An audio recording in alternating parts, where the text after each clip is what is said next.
Are we on? We should be on now. Yep, we are back on. Sorry, OBS crashed. That's the plight of Windows 11 and their automatic updates. They can go suck a dick. Um, See, they weren't conducting that light that turns into ones and zeros properly, and that's therefore right. it died, and Yeah, now is Right. resurrected and new reborn. So but we're ready to go. It's a this good old artificial light, right? yeah, I Artificial. want to go into the quote Matt was just talking about, but I want to continue on this conversation. This is a really good conversation because what we're really getting here is we're getting three different perspectives of people who have spent 2 decades plus of their lives looking into a lot of these different things. And I find it fascinating when we all come together and we can find points that resonate together. We can find points that the other goes, whoa, well, that fits in this piece or something, right? And this is what this is all about. It's all about the evolution of mind and consciousness, for me at least, in the sense of expansion, right? But so, Matt, you were just talking to us about a quote. Can you tell us this?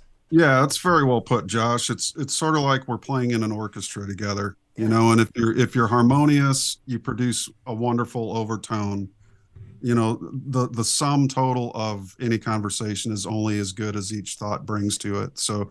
kudos to that, what you just said. But yeah, this particular quote, to echo what David was saying about the sun and that wonderful guest you guys had on, he was really brilliant. He inspired a post of mine on Facebook back when I was on there about the sun being a storehouse of idea.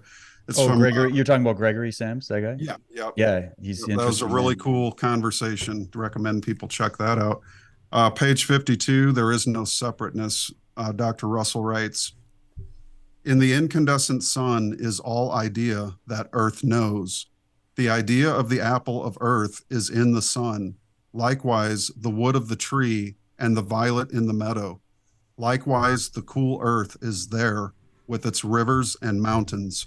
All idea is one idea in the light of the sun. Hmm. The light of the sun is never divided into its many seeming separate ideas until it is electrically extended from the sun and those extensions electrically echoed back to it. The sun is a crucible which melts all ideas into one, then sets them out into space to cool and separate into many units of that one. Likewise, idea of mind never becomes the many ideas of creation until electricity divides that one idea into many separate pairs.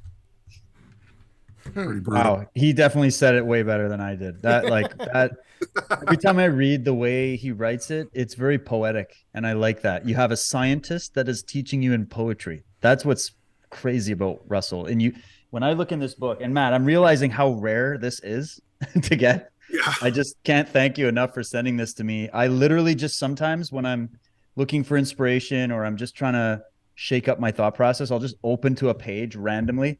Look, I'm here on the elements of matter, like the elements of matter are but varying aggregations of corpuscular light units gathering together in systems familiarly known as atoms.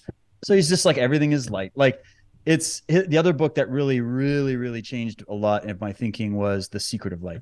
And I read it on an airplane. I can't remember where I was going. And I literally read the whole book. Mhm. I didn't even sleep that night. It blew my mind so much. And Wow. Yeah. it's those kind of things that this isn't about getting on your knees in front of somebody. This isn't about joining a different cult or anything like that. These thinkers they're the ones asking you to bring something to the table and think for yourself and find yourself. Like even Wilhelm Reich's little book called Listen, Little Man. I was overjoyed to find out Michael wants to do a whole show just on that passage, because that's like every especially young men, need this read to them by their fathers or their grandfathers, like from day one. I got to tell you, Dave, thanks to you, I ordered Cosmic Imposition yesterday, as well as Listen, Little Man. Because No way. You're really killer. I'm just about 20 minutes left in it, but it's very inspiring. Guys, check out David's premiums. Cosmic Superimposition Well, thanks, is stellar. brother. Great stuff, dude. Appreciate that. Well, and thanks. And that's what I'm trying to do is like, someone inspired me with this. Someone gave me these books. Someone gave me this knowledge, right? Someone gave Walter Russell this knowledge. Someone gave we owe a debt to pass that on. And there's a really, really deep level of satisfaction that I have doing this work. I'm Josh, you feel this. That's why you do so many shows. Matt, you feel this. That's why you're back and you're doing the work you're doing. People listening to this show right now, you have your way. You might not do this, but you have your thing that you do that is the expression of this, right? And there's certain teachers out there that are cult proof, because they demand of you that you do not follow them, but rather that still small voice in you. Follow your own conscience, learn to become conscious of your own consciousness. And then you create a life for yourself that removes the guru, removes the middleman, removes the priest, removes the pastor, or all of that stuff. Even the shaman. Love or hate Terence McKenna, my favorite quote by him, and he was a hell of a wordsmith. People knock him all the time, FBI, blah, blah, blah, whatever. I've yet to meet a person who could command the English language like that guy. I have notebooks this thick with words that I had to look up because of that fucker. But anyways, the greatest quote he ever said that I will never forget is, a shaman is somebody who has cured themselves of their own insanity. That's the definition of a true shaman. And there's a lot of fakes walking this earth. And, be careful of the cults. The only minds I recommend, and if you're going to study any minds, make sure there's another old saying, listen to all, believe none. Okay. I love that. But the great masters who are truly masters are cult proof teachers. They will never point you into any group that follows or worships them. They will put the impetus and the onus on you to self-develop, to become aware of yourself, and to go out in the world, kick ass and take names, and create a wonderful life for yourself while embracing the sadness, the glory, all of it together, because it's all part of the human experience. Josh, now you know why Matt's one of my favorite people. Oh, absolutely. No. Cheers, brother. Here's some Occult for you. He's fast becoming one of mine, too. Just so the audience knows, this is what I'm working on tonight. I went and picked this up. This is a beautiful, if you're into Scotch, it's a nice single wood. It's a 3-wood, rich and elegant. Occult. You have to be able to pronounce it before you can sip on it. And I'm not trying to encourage alcoholism or anything, but I say everything in moderation. It's a fine one, though. It's real nice. Anyways, sorry, Josh, go ahead. Well, I liked what he said there, too, because I have the motto to the Red Pill Project. When I started the Red Pill Project, it wasn't about following one dogma or doctrine. It was about really thinking for yourself. And that's why we have the motto is never believe anything anybody tells you, no matter who they are, what authority they possess or profess, unless you can prove it through your own research, your own investigation, your own inquiry, and through your own volition. And that's what we've done. I mean, we have a social media platform for everybody out there, socialredpill.com. And this is what we do on there is we talk, we exchange ideas. Nobody's right or nobody's wrong, but we exchange ideas. And sometimes it gets heated, but it's all about this exchange of ideas and communicating. And if someone is logically or rationally wrong or something like that, no, when I jump, I float up in the sky or something, we explain it to them and say, hey, look, no, when you jump, you come back down. And why that is, I don't know, but we can calculate it, right? And this is the beautiful thing, is that we're all having this experience together, this reality. And we all have our various different perspectives on what the fuck this is all about.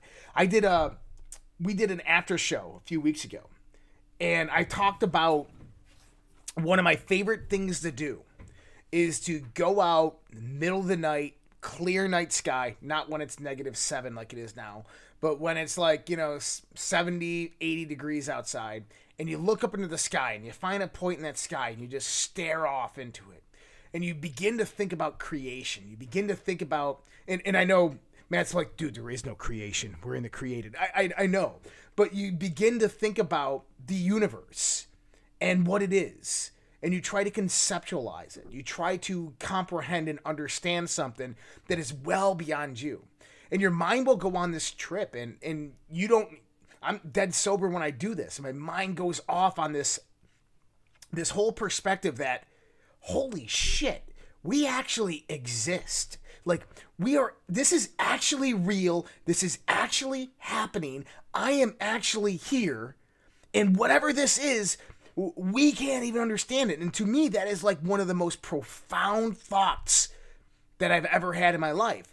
The fact that we actually exist. If you take modern scientific approach, if you take modern spiritual approach, if you just take your own interpretation, either way, when you come to that conclusion that we exist, it's fucking profound. At least in my opinion. It's also terrifying, isn't it? Yeah. And actually, what you're talking about, Josh, is what Reich was saying about leaving the theater and going out into the meadow under the glittering stars of the endless heavens. That is, I had an experience the other night. I was coming home, and it was a bit cooler. And I find when it's colder, the stars just shimmer much more brightly. Mm-hmm. And it was completely cloudless. There was no moon so that I could see. So it was just stars. And I get out, and someone up the road had a fire going. So I could just, the smell of the cedar wood they were burning or whatever was coming up. I walk out, the stars are just I get crazy stars out here because I live in the sticks, eh? Yeah. And then I'm across the street from the ocean. I'm across the street from the Pacific Ocean, just like a little inlet here.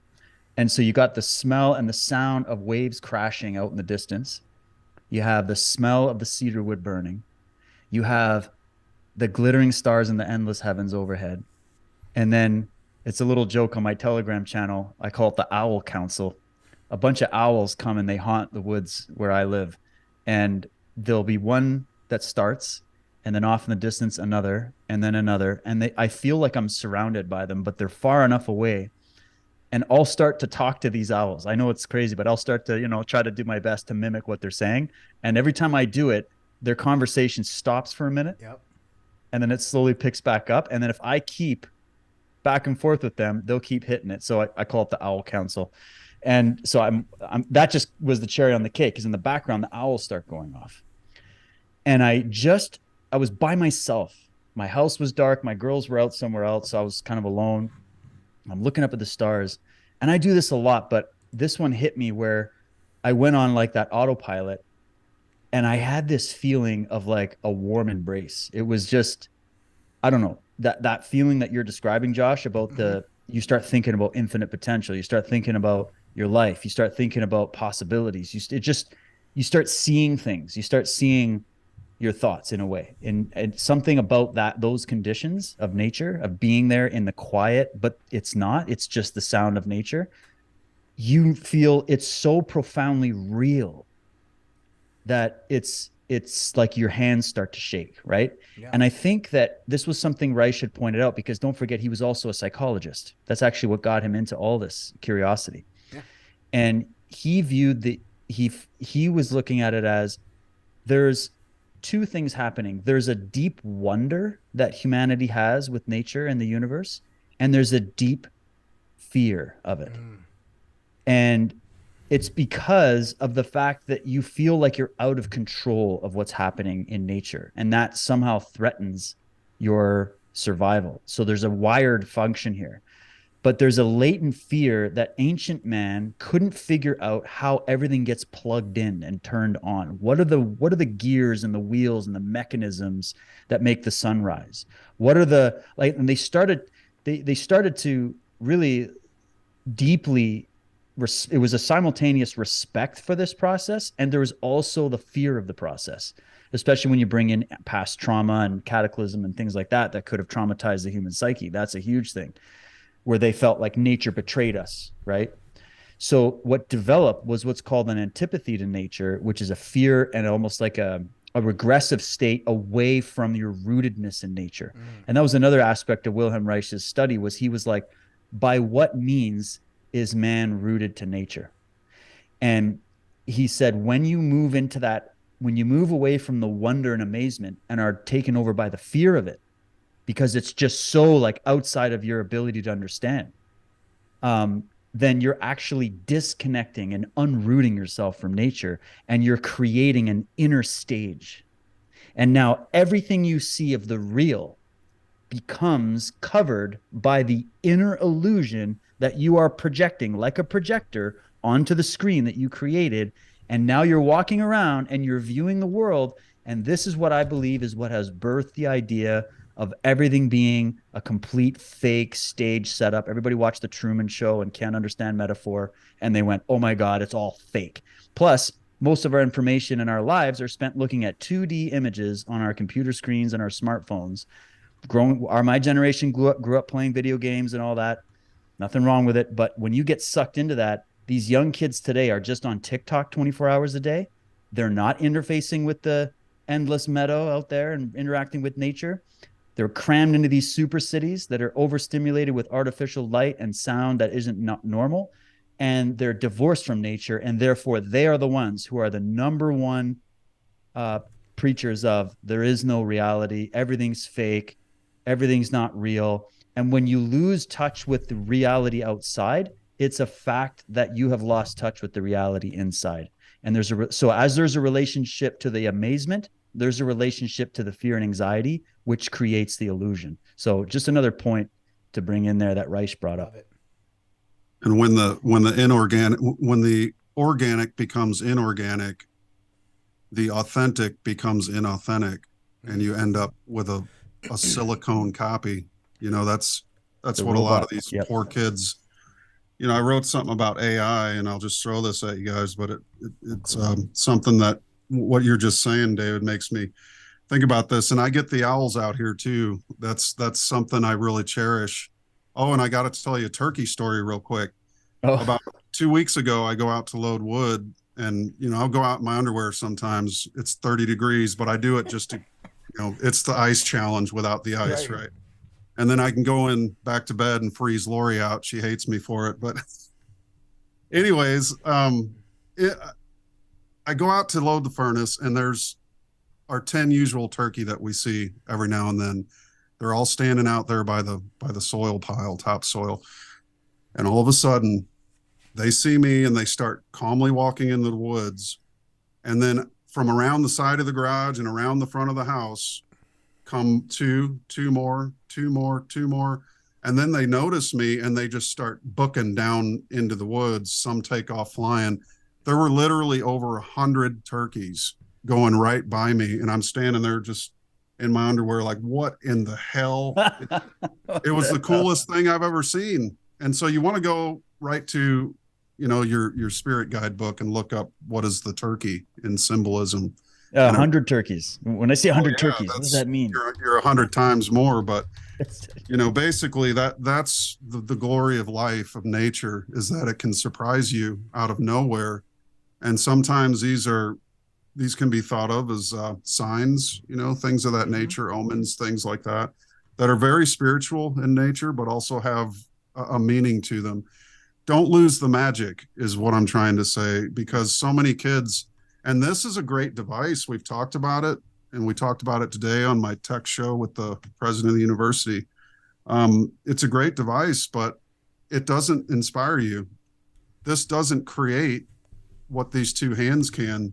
So never forget the natural order of yourself, the natural intelligence. And that leads me to this real quick little blurb I was thinking of mentally when it comes to AI.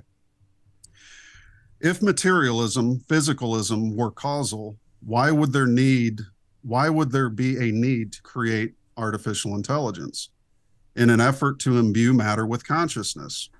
Wouldn't it have created itself automatically if their theory was true? The need for creating AI communicates to me that their theory is flawed from the beginning. There is no AI in nature.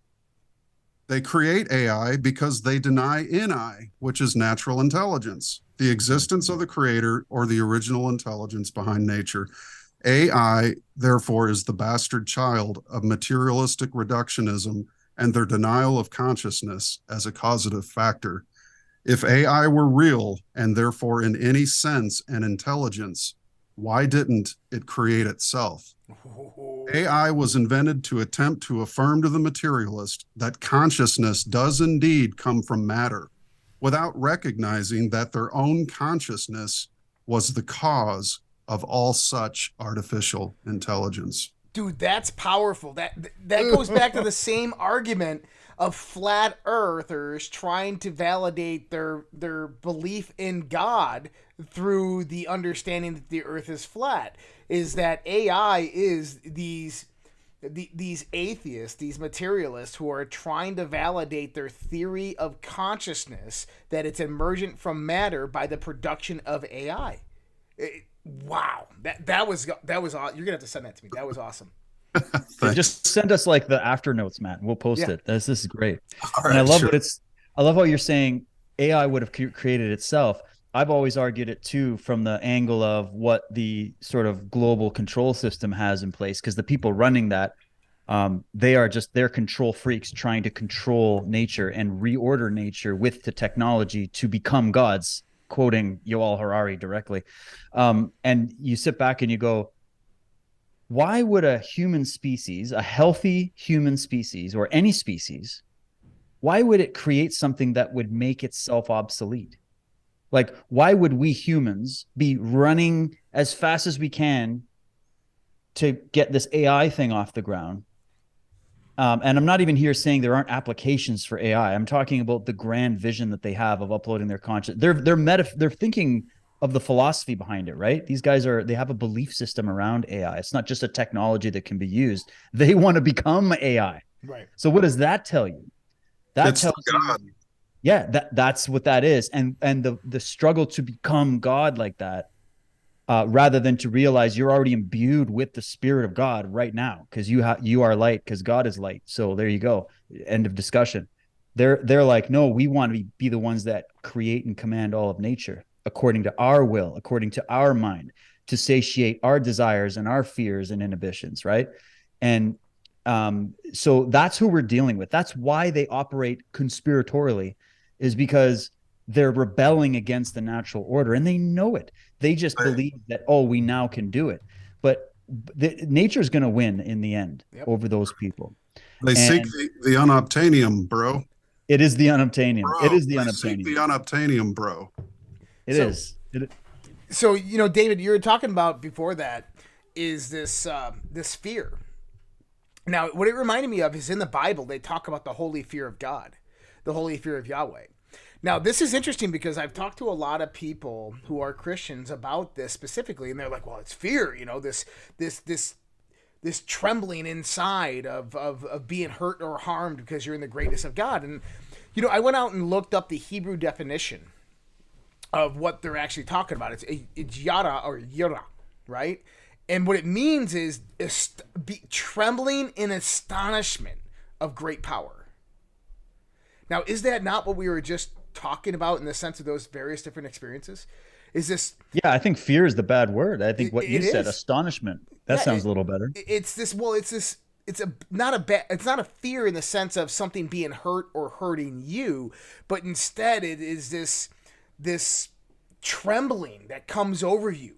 This lack of control that comes over you, that you give into, that brings about this understanding of it is so much greater.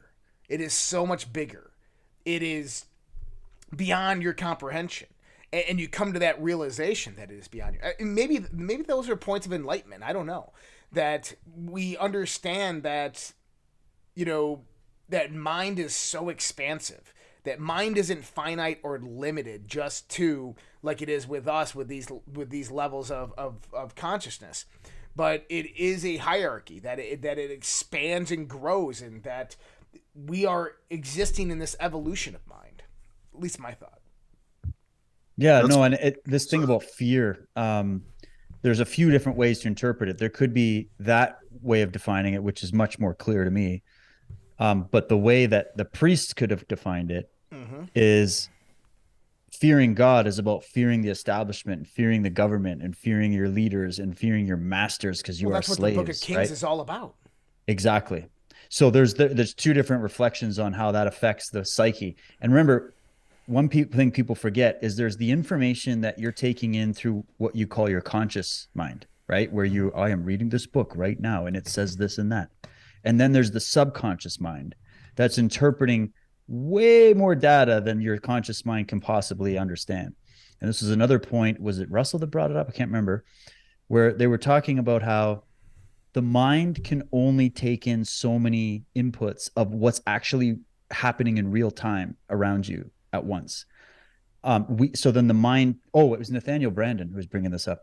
He says, so then the mind goes through the process of editing and sorting the information that's coming in to better suit the survival of that being.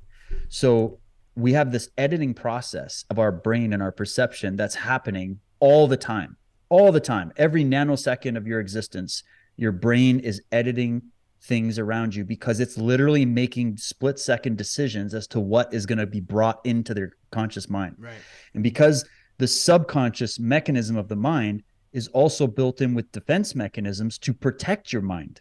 Okay. So nature knows what it's doing, but when out of order, it can totally fuck with you. So and this is the illusion. This is the stage. This is how the stage gets created. And this is actually what's trying to be achieved through these experimental mind control projects and all this kind of stuff, is they're trying to induce this state of confusing the editing processor of your mind. Okay. So when you're now filtering reality through this editing process, because you literally physically can't perceive all of reality all at once, what happens is now we edit what we want to see versus what we don't.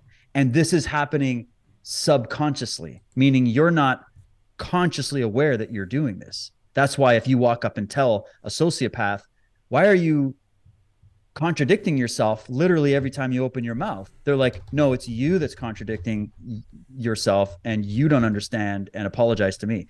And you go, no. The reason they're in that state of mind is they're editing more of it. They're not trying to open up those pathways to see as much as they can and bring the subconscious to the conscious. They're just keeping it default settings. And then all of the information they're getting is based on what suits your belief system. And so you can't convince somebody that is in that state of mind. This is why I don't waste my time getting involved in too many of these different debates on all these different subjects. It's entertaining. It's like watching UFC, but how much time of your life do you want to waste trying to convince people that don't want to be convinced? So you go, all right, but realize that we're all doing this. I'm doing it. You're doing it. We're all doing it. And your ability to perceive truth, because that's really what my curiosity was, is why can't we see the truth? Why, if I speak to a Jehovah's Witness or a Christian or an atheist or a Jewish person or a flat earther or a globehead or a whatever, we have all these different camps. Everybody is equally convinced that they are correct and that everybody else is equally wrong. Or what happens when we die?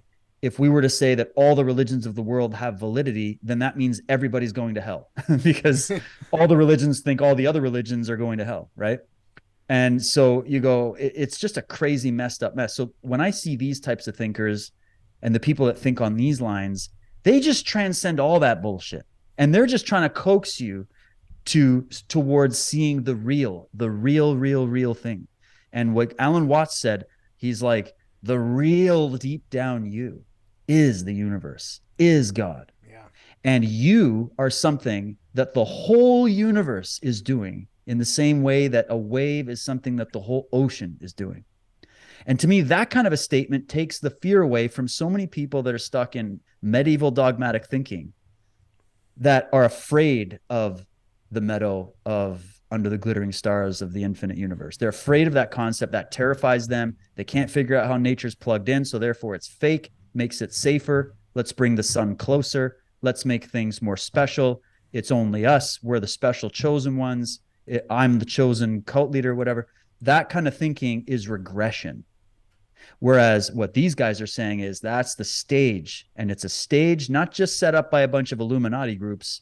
It's your own inner conspiracy to set up a stage to edit reality consciously now. Beyond the subconscious editing, the conscious editing of reality, to the point where now the world is ordered and controlled the way you like it to be. Except here's the problem. Nature doesn't give a fuck what you think you're controlling. It's going to do what it does. And that's why when I came out to British Columbia, I saw that this place was alive. There's apex predators crawling the woods. There's life happening in a crazy way right in front of me. And I'm like, that's nature. That's to be respected and honored. It's to the point where when I go to a beach or I go into a forest, I thank that place. I'm like, I'm grateful to be here. Thank you for having me here. I'm a guest here. I'm going to treat this place like I'm a guest. And that mindset has brought so many gifts to me, and it's made me respect nature even more and realize nature wins and opinions be damned. You have to humble yourself in front of that great spirit because it's the truth and you're the one trying to catch up to what the truth is, not the other way around. I like that. That's beautifully said, David. Hey, I got to qualify one statement from earlier. I can't say anything to add to that. That's just what you just said. I'm going to have to listen back to that after this is over, but very profound stuff. To qualify a previous statement when I said it's unobtainium, bro. I was referring to James Cameron's the Avatar movie? Avatar 2, yeah. Yeah. Where the kids, everything they say begins and ends with bro. In other words, my son told me about it, and that just came to my mind. So see what that gets when you go down the rabbit hole there. So anyways, really, really great stuff, guys. I'm just in awe. I love these kinds of conversations. It's like sitting around a campfire with buds, and these are the kinds of talks that I hope people will have with their families, with their friends, because this is the real deal. We want to know, we want to figure out why we're here, and when I was 17 and I had my first experience on 1 gram of psilocybin cubensis, it was at a party, like everybody usually does. It's at some party, and the parents think you're over having a nice stay over at some respectable kid's house, but every jean jacket wearing hoodlums at this party, and things are getting passed from hand to hand. And I remember going and I look into the mirror, and this thing's kicking in pretty hard now. And every substance has its own voice. And I think planets do too. And suns, I think they all have consciousness, and that our actual being, our soul, can eventually evolve to inhabit a planet and live for millennia, tens of millions of years as an individual planet, or even a moon, for instance, or a comet. There's no end to what I see that consciousness can imbue these different forms that are available in the universe. But the particular thing that I was told by this voice was to ask the question defeats the answer. All things are knowable. And it said, there are no barriers but the ones you place upon yourself. And so that led me to, eventually I would do more of these experiences, but ultimately I would end up doing these things alone, as Terence McKenna suggested, 5 dried grams, a heroic dose of psilocybin cubensis alone in the woods with a fire. And I had 4 or 5 more of these experiences for a total of about 11 in my life. And the last one I had was post an illumination experience, when I actually experienced that divine ecstasy. I fell to my knees and for 15 seconds burst into tears, overwhelmed by something that I was creating. I was actually making this production, and the music hit me so hard. It took me to my knees like a pain in the back would. But this was just the emotion of ecstasy, which really has no opposite.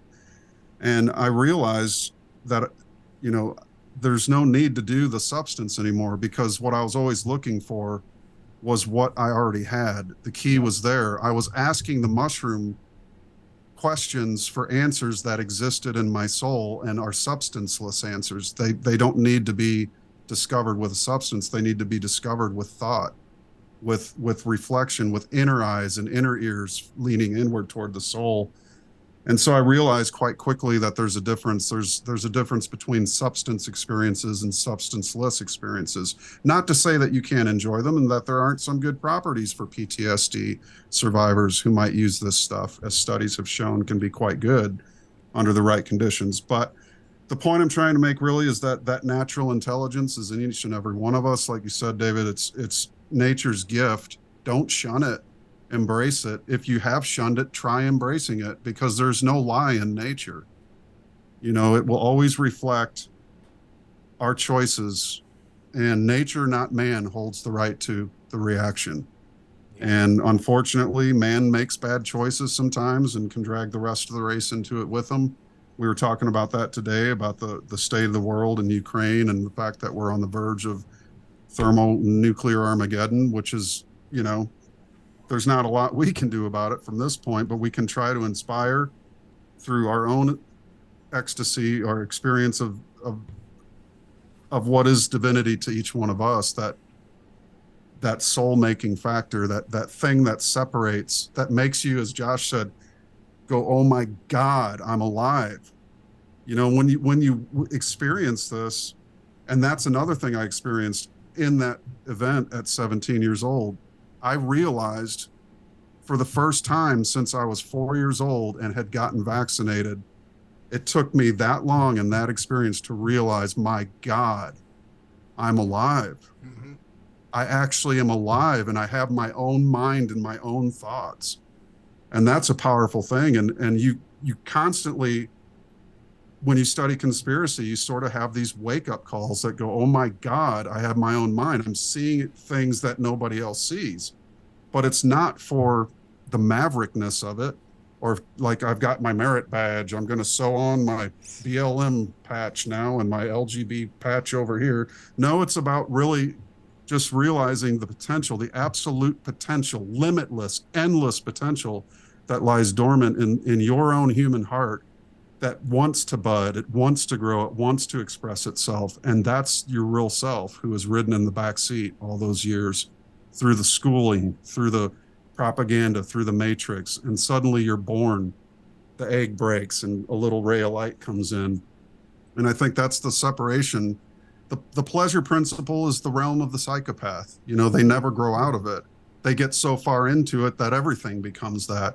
Where the reality principle is the realm of the person who finds themselves and creates a reality for themselves that is also in concert with nature and in harmony with his fellow man.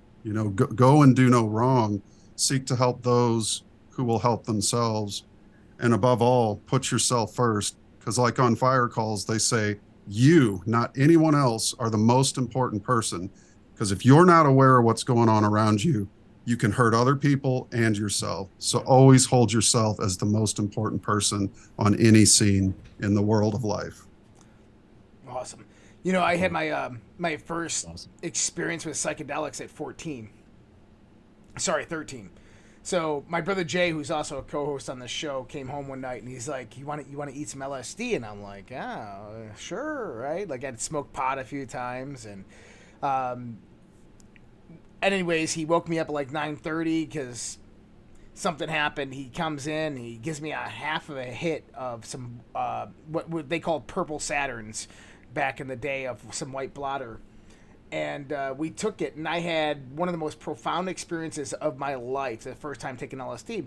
And I remember standing in my bedroom next to my brother, and Pink Floyd's One of These Days was on. And so you got the percussion, you got the going, and we're looking out a window, and at the end of a kind of like a side road into this corporation is this little kind of like utility shack, and it has a single light on. And during this time, it was as if I experienced the progression of time, because the synchronization of the waves and everything around me was just bump, bump, bump, bump, bump, bump, bump, bump, like this. But it was at one point that I came outside of myself. And this is like what you said, Matt. I realized that I was alive. Like, whoa, like, holy shit, there's so much more to this reality than high school and sports and girlfriends and all this stuff. That there's so much more to reality to be explored.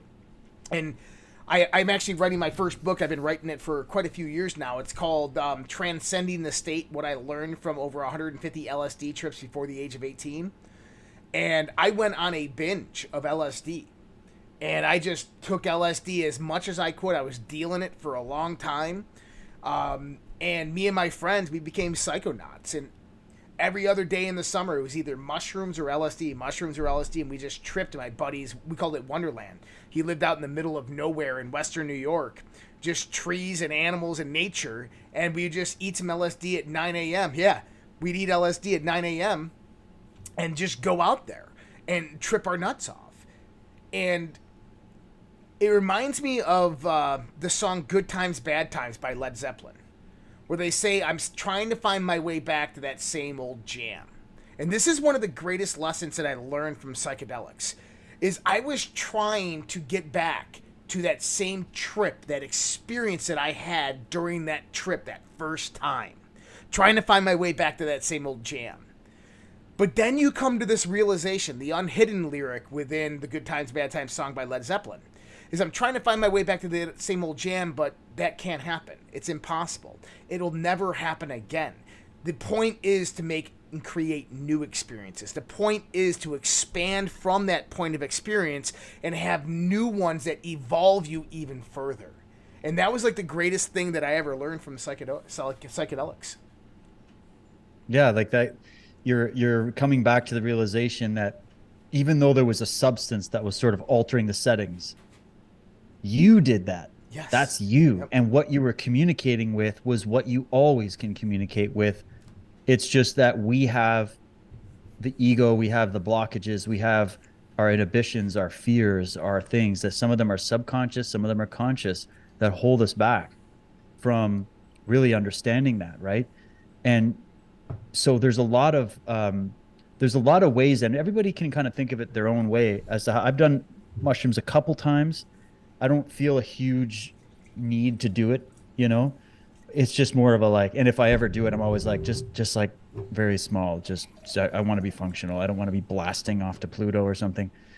And it was actually a really funny story. I'll tell you quick, just because it's Friday night, we're having fun. Is I was at Buddy's place. He has this Oktoberfest event every year, and only the people that come to this Oktoberfest, they're the same people every year. We don't know each other outside of this event, and everybody's like that. And they're all different people from different stages of my buddy's life. And he just keeps us all come back to this Oktoberfest event. And he does this thing. We do the whole like Hammerschlagen games and all these drinking games, and we just have fun. So I'm up there and I'm trying to go to these things to say, this is a break from work. I don't need to talk about anything. I'm not getting into any philosophical debates with anybody. I'm not talking about anything. I'm going to behave. And I go, and lo and behold, some guy starts talking to me about stuff, and then another guy comes, and then before you know, it's a big campfire, and everybody's talking about shit. And we've had a few, you know, whatever, and we're starting to have this really deep conversation. And I totally had forgotten that like an hour before, everybody had had this mushroom tea. It's just one of those things, like you're just having fun, we're doing hammers, and then all of a sudden, oh, what's that, mushroom tea? That sounds like fun. And you don't feel it hit till later. So then everybody's a mix of kind of drunk, and the mushrooms are setting in, which doesn't always work out for everybody, to be honest. But the mood of it was around a fire, and we just started having this incredibly deep conversation with people that it seemed like an hour and a half ago were barely speaking coherently. Okay. And nobody's a deep philosopher there. It's just for fun. But all of a sudden, the inner philosopher started to come out of everybody. So it's this beautiful event. We're having fun. I'm like, wow, that's an interesting thing. Everybody's settings just got switched from like drunk party to let's talk about the nature of reality. And then I get up, my buddy, he's Scottish. He comes, he rebels against the whole German, because they wear all the German stuff. He's like, I'm Scottish, I'm going to wear the kilt. So he's got the kilt. He's like, what? I'm going to go light up a joint. You want to come with me? I'm like, sure. So I go for a walk. He's smoking a joint. So now I've had some beer, I had mushroom tea, and I'm smoking a doobie with this guy on the street. But we just had this amazing conversation.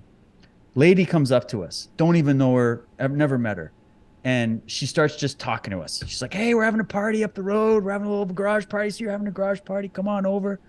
So we're like, okay, we'll go to say hi to this other party. We go over. And it turns out two of my students are there from the dojo that I used to run before it got shut down. I'm like, Sensei Dave, oh my God, it's Sensei Dave. We haven't seen you forever. So there's this sort of reunion moment. But keep in mind, I'm a little tanked on mushrooms and cannabis.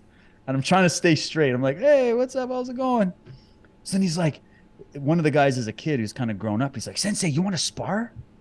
I'm like, what? You want to spar me right now? Like, what are you talking about? And so he goes and he grabs boxing gloves. He starts putting boxing gloves on. Then people start moving chairs out of the way in the garage. And I'm like, there's this 14-year-old kid who wants to spar with me. And I'm sitting there going, okay. And I had thought that the mushrooms hit, but they didn't hit just yet. So I'm putting these gloves on and I'm just playing around with this kid. I'm wearing boots and like a jacket. Like it's so, I don't even know what the hell is happening. So we're just playing around with this kid. Then like a line starts to form, like a line of people. So then his mom, she ran a boxing gym locally. She wants to spar with me. I'm like, okay, I'm sparring your mom. This is really weird. So I start sparring with this woman. Of course, I was like, I'm just like, and she's just started coming right at me. Right as soon as this happens, the room starts to curve like this, the whole room. And I just see this like woman with curly hair and she's coming at me with these boxing gloves. And I'm just like, it's slow motion. What the hell? Then the dads wanted to spar me. Dude, I sparred, I think like the guy told me after the Scottish guy left. He was like, I don't know what's going on. Dave is fighting the whole neighborhood right now. I don't know what's going on. So we're there, but I guess I sparred like 10 different people. I don't even know. And nobody got hurt. Nobody, like, it was just like, it was super chill. I was hoping that it would be fine. I go back to the place and I'm sitting there like, what the hell just happened, bro? Well, doesn't it happen to be 2:00 in the morning? I know my wife isn't going to come and drive me home. I'm not driving home. I literally live on the opposite end of the city. Plus I'm out in the sticks. So I'm like, I'll just walk home. Dude, took me 2.5 hours, pitch black roads out in the country. I was freaking out, but I had the craziest soul experience of my life walking home after this weird fucking experience that happened. And so that to me, I was like soaking wet when I came home because I was just exhausted from this hike all the way through. But when I was walking, this one moment, I was walking and the lights of the city are gone. And it's literally like downward down this hill into a mouth of blackness. And I'm kind of tripping balls at this time. All right. And I'm going and I'm like, I have to go. And I start, I'm like, think of like, what would Frodo do? What would so I go and I come out of that. And even though that was supposed to just be like a fun party experience that whatever is super cool, I had like a spiritual, almost out of body experience during that time. And I guess it was just the mix of it. But anyways, that's my crazy mushroom story. I sparred the whole neighborhood and walked home and almost got swallowed by a pit of darkness, but I survived. That's great, dude. Yeah, I learned after that. So I took LSD. Last time I took LSD was 26. And I was still don't tell the military this, but I was still in the military during the time. And I went home and we got all hammered and drunk, and my buddy's like, dude, our friend's got some LSD. You want to go get some? And it's like 2:30 in the morning. I'm like, yeah, let's go get some. That'll be fun. At 2:30 in the morning, let's drop some hits of LSD. That's smart. And woke my buddy up. He gave us some free hits, and we dropped, and we went to a house party. And this really screwed me up pretty bad. I was there, and my brother's there. And for people who don't know, my brother Jeremy is a diagnosed psychotic schizophrenic, and lived with it since the time he was 16 and so forth. So he drops LSD with me. Yeah, that was a good night. And there's this point in the night where, and I had my little Razor flip phone. That's how long ago it was. Oh, the Razor. I had a Razor back in the day. Yeah. So I start freaking out because I start noticing the syncopation between my breath and my heartbeat. So I'm realizing that my breath and my heartbeat are synchronized, and I'm start thinking consciously that if I don't think about breathing, I'm going to stop. It was just this weird fucking thought. And so I had 911 opened on my phone ready to call, and I was going around saying goodbye to everybody. Because I thought I was going to die, because I couldn't keep it up. I couldn't, like, when you get in the patterns when you're tripping, it fucks your mind up. And so I'm like, I can't keep this up. And so I found my brother, and he's like, oh, come on with me, dude. Dude, I know exactly what's going on with you. And he takes me in the house, and he gives me some peanut butter, and he goes, put this in your mouth. And I'm like, huh? And I threw some peanut butter in my mouth. He gives me some milk. He goes, slam that. And I slam that. And he goes, you feel better, don't you? I'm like, actually, I kind of do. And he goes, follow me. And he takes me up this trestle, like a train track trestle. and there's this hill on the side of the embankment of the trestle. And he's like, let's go for an adventure. And we start walking up the hill. Then we're going downhill, uphill, downhill, uphill, downhill. And he's just in front of me going, hee, hee, hee, hee, hee, hee, hee, hee. And I'm like, what are you laughing at? For like 10 minutes, we're just going up and down, up and down. And he goes, dude, we just been walking in circles this whole time. And I'm like, what? And we just been going up a trail, down a trail, up a trail, down a trail. We never even got to the top or went anywhere else. And I start laughing. He goes, I told you I would help you. I told you I'd save you. And it was at that moment, like, I realized it was all in your fucking head.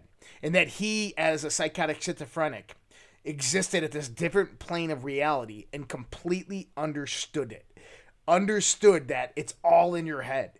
That everything you're experiencing, all the fear, all the pain, all the anxiety, is all created in your head. And if you can take that mind and take the attention and redirect it, then you can change it. You can change the feeling, the thought, the emotion. And even under the influence. Yeah, even under the influence. And it was at that time that I never done a psychotropic drug since then. But I've since learned how to use my mind to obtain those states. Going through meditation or using things like binaural beats or music or just being still within nature and silence. We talked about silence the other day. You know, the black keys on the piano, the space in between the notes. If you can find that, you can obtain these heightened states of consciousness. You can attain these same feelings and sensations that you have during the influence of LSD. The beautiful thing is that you're in more control of them naturally when you obtain them through those processes. Right. I agree. And there's that passage in the Bible, man. It said it right there. Be still and know that I am. Right. Ooh, be still and know that I am God. And that's the old knowledge. What do you think about that shit, man? I'd say the greatest gift I've ever been given was inspiration. You know, and Walter himself said inspiration is the language of light. It's the language that the Creator uses to talk to you and that you use to talk to God.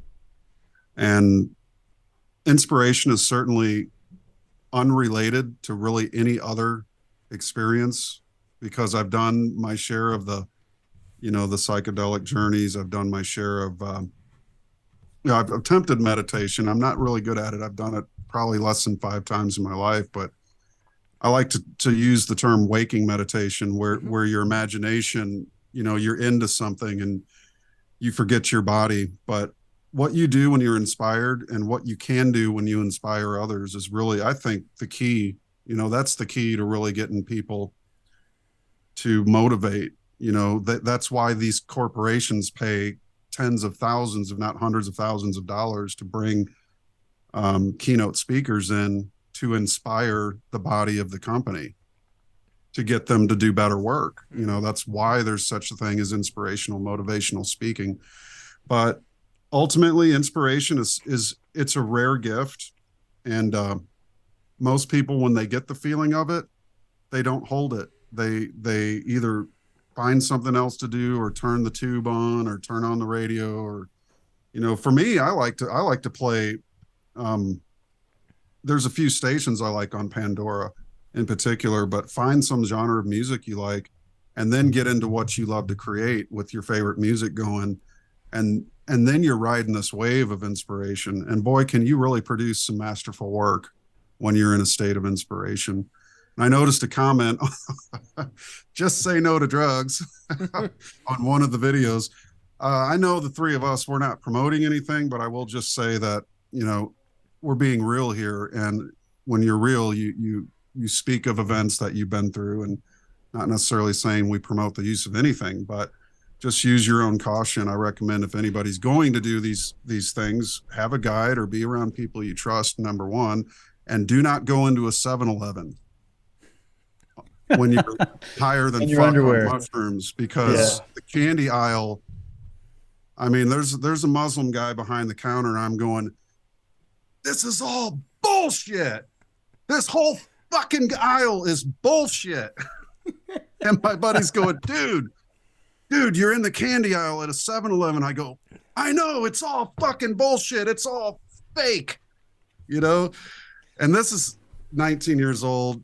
we're drinking 12 packs. It's irresponsible when you're that age, but it's nonetheless something you never forget. And I stopped eating candy after that for the most part, but that guy was ready to call the cops, and you got to be in the right setting, folks. Nature is really the best place if you're going to do any of this kind of stuff, because you get into the city and you get citified by it all, but the concrete is a whole different vibration than nature.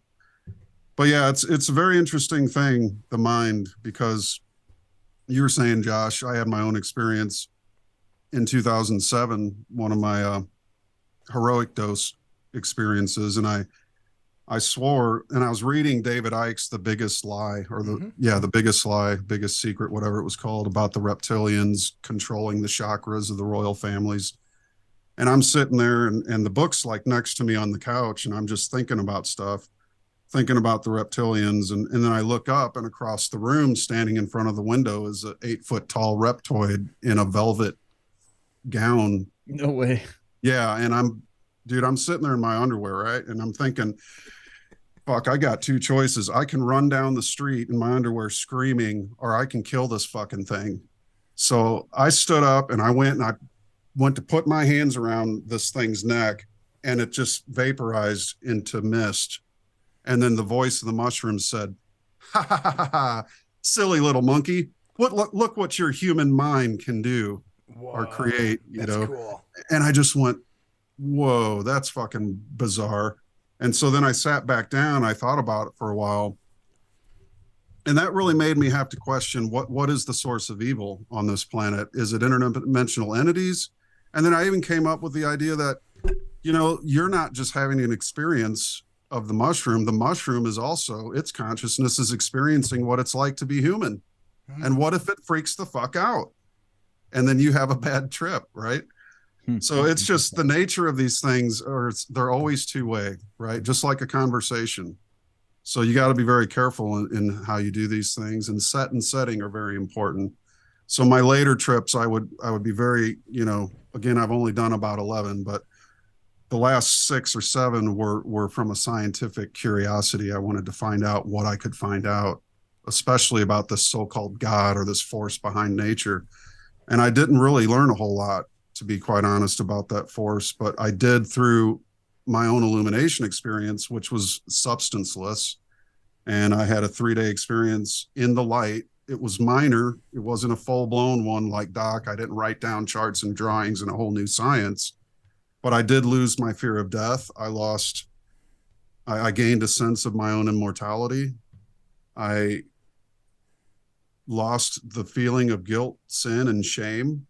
And I was able to really just become more heart-centered, and it was like a unification experience.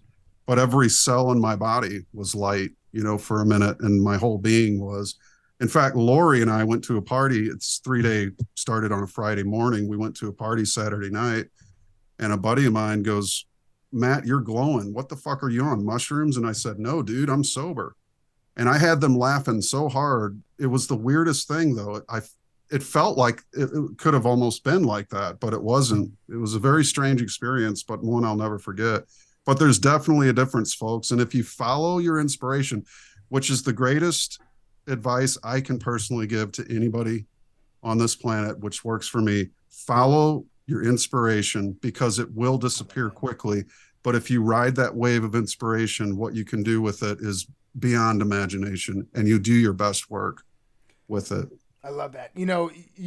Someone had commented, like you said, that don't do drugs.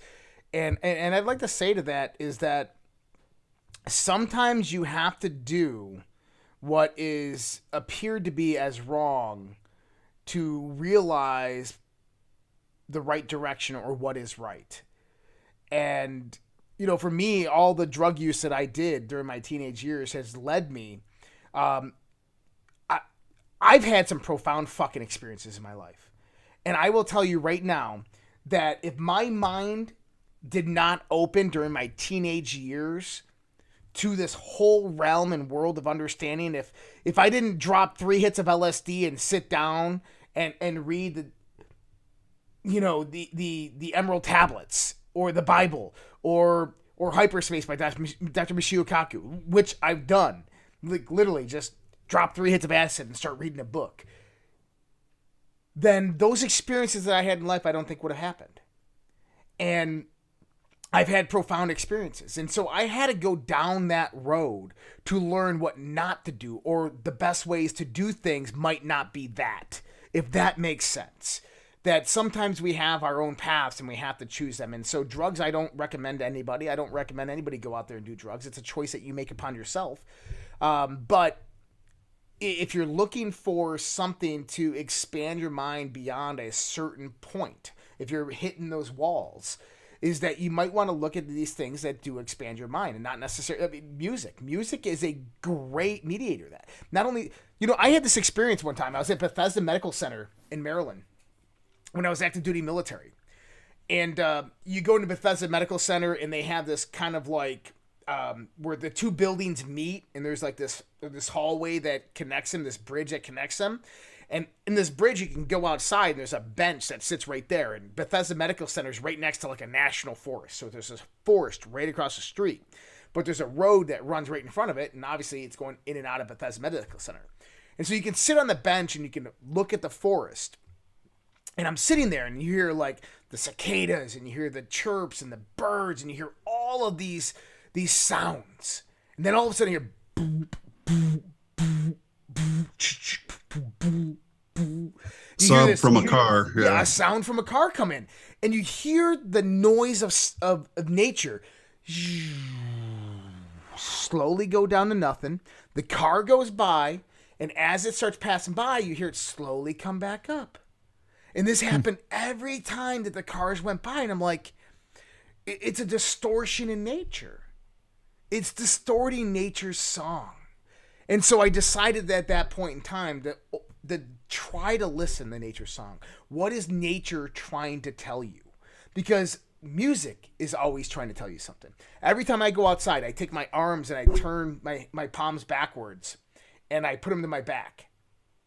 And every single time I feel the wind and I say, "Hi, God." And the reason I do that is it's just something to me, like I learned through all this stuff, that anytime that I put my hands behind my back, I'll always feel wind. Doesn't matter if it's the calmest day in the world, I'll always feel wind. And when I feel that wind, it's hello, God. And that's just nature reminding me of who I am and what I am. And it brings back all these thought strings of memories and all these ideas and these inspirations. And I mean, shit. These experiences that I've had in my life, I've talked about them a lot on this show, David. I think I've told you quite a few of them. Past lives, meeting people from past lives and having it validated to you 1,000 times over, to where you're in this experience and your heart just drops like, oh my effing God, I can't believe that just happened. Or that person just said that. Like, things that you shouldn't know that you know. I mean, when I look up to the stars at night and I think about existence, those are the things that compound me. Those are the things that guide me. And like, when I look up and I'm like, holy shit, this is really real. Like, it just blows my mind beyond anything. And I love that epiphany, that aha that comes about from that. And I've always said that it's, evolution comes about from learning the things that we did not know that we did not know. That when we have those aha moments or those epiphanies, that is the point that our consciousness expands. Now, I had Max Egan on, and he's like, well, brother, there's nothing that you don't know. You know everything. You're simply just in a process of remembering. And he's right, that we are in this process of remembering.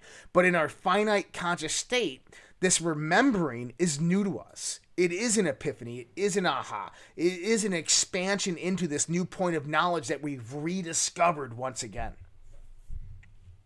And it needs to be that. Yeah, no, that's crazy. And I would just say, yeah, there's things that can assist you into different states of consciousness, right? Mm-hmm. But you can do all of those things without that. You have everything built within you. You have all the tools. You have the full piano scale at your fingertips at any time. And it's like, it reminds me of in the movie Ben-Hur, when he goes to train the chariot race and he's staying with that guy, that Middle Eastern guy. And the guy looks at him and he just starts this conversation with him. And as they're wrapping up, he looks at me and he goes, "There are many paths to God, my son. I only hope that yours will not be too difficult." And I just thought that's interesting because he's on this revenge path to go after Masala, right? The protagonist or the antagonist. And the guy looks at me and goes, "Yeah, go get your revenge. But just remember, you're ultimately on a path to God." And another way of saying is you're on a path to finding yourself. Yeah. You're on a path to leaving the stage and walking out onto the meadow where you're going to feel naked. You're going to feel afraid. You're going to feel insignificant. You're going to have all those feelings, but that's the child part of you. If you're feeling insignificant in a vast, infinite reality, just sit with that and ask yourself why. Does a grain of sand on the beach feel insignificant? Does one of the multi-trillions of cells that make up your body feel insignificant?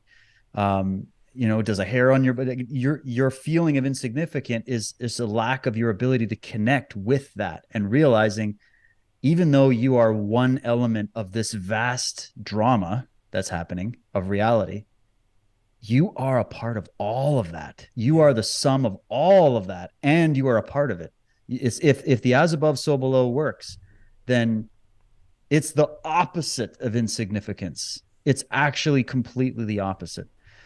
Just wanted to say that. And then really quick, gentlemen, I apologize. I just have to jump off for a few minutes. Cool. I've got a call. I just want to let people, I'm trying to find a location for my dojo. I want to reopen my dojo. I've been looking for 2 years and I've got my beat on a place. And the CRD director is trying to get a hold of me to ask me some questions about it. So I'm just going to go talk to this person real quick because I want to close this. And then follow your inspiration. That's right. See, it happens while we're having this conversation. Time, babe. Synchronicity. I don't believe it. There's no coincidences. So I'll be back shortly. Okay, you keep chatting. Sounds good. All Sounds right. good. Yeah, brother. It's an interesting world we live in, and when you realize how special our place is in it, like David was saying right there, the insignificant feeling, we've all had it. We've all felt that before, and that's part of the human experience too. I think it's something we all have to go. I'm more of a totalitarianist in experience that you can't just like I said, the other interview, sunlight without shadow would be a calamity in nature. Mm-hmm. Could you imagine just everything lit up and no shadow at all, or a moonless night forever? And just sun all the time, So the totality of existence means the depression, the anxiety, the anger, the contempt, and then the content, the happiness, the joy, the creativity. These are all things that make up the human experience, and they're all purposeful, and one of the things that, again, I go back to Dr. Walter and Leo Russell because their work was so profound, impacting on my life, especially when I was coming out of this experimental phase trying to find God. And I'm like, I just can't find him. I'm searching, and I just can't find it. And the whole time I'm looking outside for the thing, and here they are saying it's in you, and get rid of the middlemen. You don't need the religions. In fact, one time Walter Russell told a crowd of people at a gathering on his book tour back in 1947 that people could discard their Bibles because when he released his Message of the Divine Iliad, Volume 1 and 2, they wouldn't need them anymore. That he wasn't well received. No, I bet he wasn't. For that comment, he was almost booed off the stage, and Leo's out there going, "Don't say that! Don't say that! They're not ready for it." So there's these great minds. They come along and they want you to take they want you to drive your car, to drive the vehicle of yourself without interference, without people pulling on the wheel going, "Come over here to this camp," or "Turn that way." It's something to drive your own life, to be the chauffeur of your own existence, and to bring yourself from the back seat to the driver's seat. And that's the experience I went through in life. I wrote a poem about it, and it was about how I would climb this oak tree when I was real little. And this voice called me up there. It was the voice of the Creator. It said, "Come to the top of the tree and sing to me." I couldn't even get up to the tree. The branch was 15 feet off the ground. So, here I am, 9 years old, tugging on my dad's pants pocket going, "Dad, give me some rope. I want to climb the tree," And he's like, "What? That tree's too big for you." And he ends up taking me to the hardware store, buys me some rope. I get on top of the garage and I do my Indiana Jones and throw the rope over the branch and climb up to this 15-foot tall branch. And then from there, I'm all the way up to the very top of this tree. It had to be almost 80 feet, 90 feet, something like that. And I remember sitting in the very top branch. I have my hands on the top branch, and there's two branches coming out that my legs are over, and the wind's blowing me 4 feet this way, 4 feet this way. And I'm looking down and I see all these little houses and little people and little cars. And I'm just like literally on top of the world. And the voice says, sing to me. And so I start singing gibberish. I don't even remember what it was, but it was like I was in the light. It was like pure ecstasy to me to be on top of the world like that. And then I come down because my mom, she comes out and just freaks. She goes, Ed, where's Matthew at? And he just goes, and she starts screaming, man, get down from there. You're going to die. And man, I was so scared. I looked down and suddenly I realized, oh my God, I'm way the fuck up here. I'm just a kid, 9 years old. How am I going to get down? And some of these branches, they're bigger than, I can even put my arms around, but I managed to get down. And that was very scary. And I often in my poem, I wrote that was kind of the world pulling me down into a state of fear, and for a long time, I could never get back up to that point of divine inspiration until later in life, around the age of 39, when I had that experience again, of that light, that bursting out inside a short circuit of the hemispheres of the brain, which create that flash of light. And it can last for some time for some people, but it was very profound. I'll just say that, we're all looking for some kind of meaning in life, but ultimately we get derailed on what our true purpose is, our true mission. And like you were saying, Josh, there's a calling that comes to you, and, you sort of find out what you're supposed to do by doing certain things you're not supposed to do necessarily. But those are the experiences that lead us to a better life, a better choices, and more balance. Really, it's ultimately all about that one word, balance. And the less balance you have in your life, the more deleterious effects. The more balance you have, the more cohesion you have, the more harmony. So it works in tandem, I think. One of the things that you said there is, having those experiences, it goes back to that Led Zeppelin lyric of trying to find your way back to that same old jam. Is for me, I searched for a long time trying to have that same trip, and none of the other experiences that I had on psychedelics ever even compared to that. I could not get back to that same one first experience. The same thing with like smoking weed or any of the other drugs that I tried. Especially cocaine. Like cocaine, you can never get back to that first time. And you try, trust me, you try. But what I was a ping pong champ for one night. There you go. Just one night though. Right. But you try. And you come to this realization that it's not about getting back to that one point, because that one point was unique. And this brought me to the realization that all life is unique. That you, me, everybody, every individual aspect of reality is unique unto itself. In the way I look at this, and don't mind the definitions as per Russell's universe or the physical universe that we have here, but when we were born as a baby or an infant, we were born at a certain point in time and space. We occupied that certain point in time and space. And if we have an expansive universe that's rotating, everything is in continuous motion, that means that that alignment that occurred exactly at that time of our conception and birth will never, ever happen again. This also means that every point in time and space as we progress into the future is a complete unique alignment unto itself, which of you are the center of that alignment for yourself, which makes every single one of us as conscious beings completely unique unto this creation.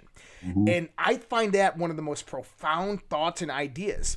One of the things, Matt, that I've challenged myself with is to try to think or comprehend or understand or imagine or inspire the things that have never been thought of.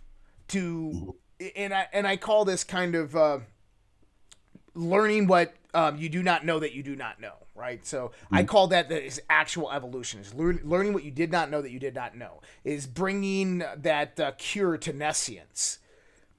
And that if you can have those ideas that nobody else has ever thought about, that nobody else in existence, in their unique experience, that no other species or alien or human being that's ever existed in this universe has ever thought about, you are contributing to the evolution of God, to the evolution of the universe. You are discovering something that's never been discovered before. And so I seek on my daily basis to try to draw that in, to try to organize my mind to comprehend those things that people don't think about, that are rare to think about, that people try not to expand on, that to try to get that grasp of that one thing that nobody's ever thought about.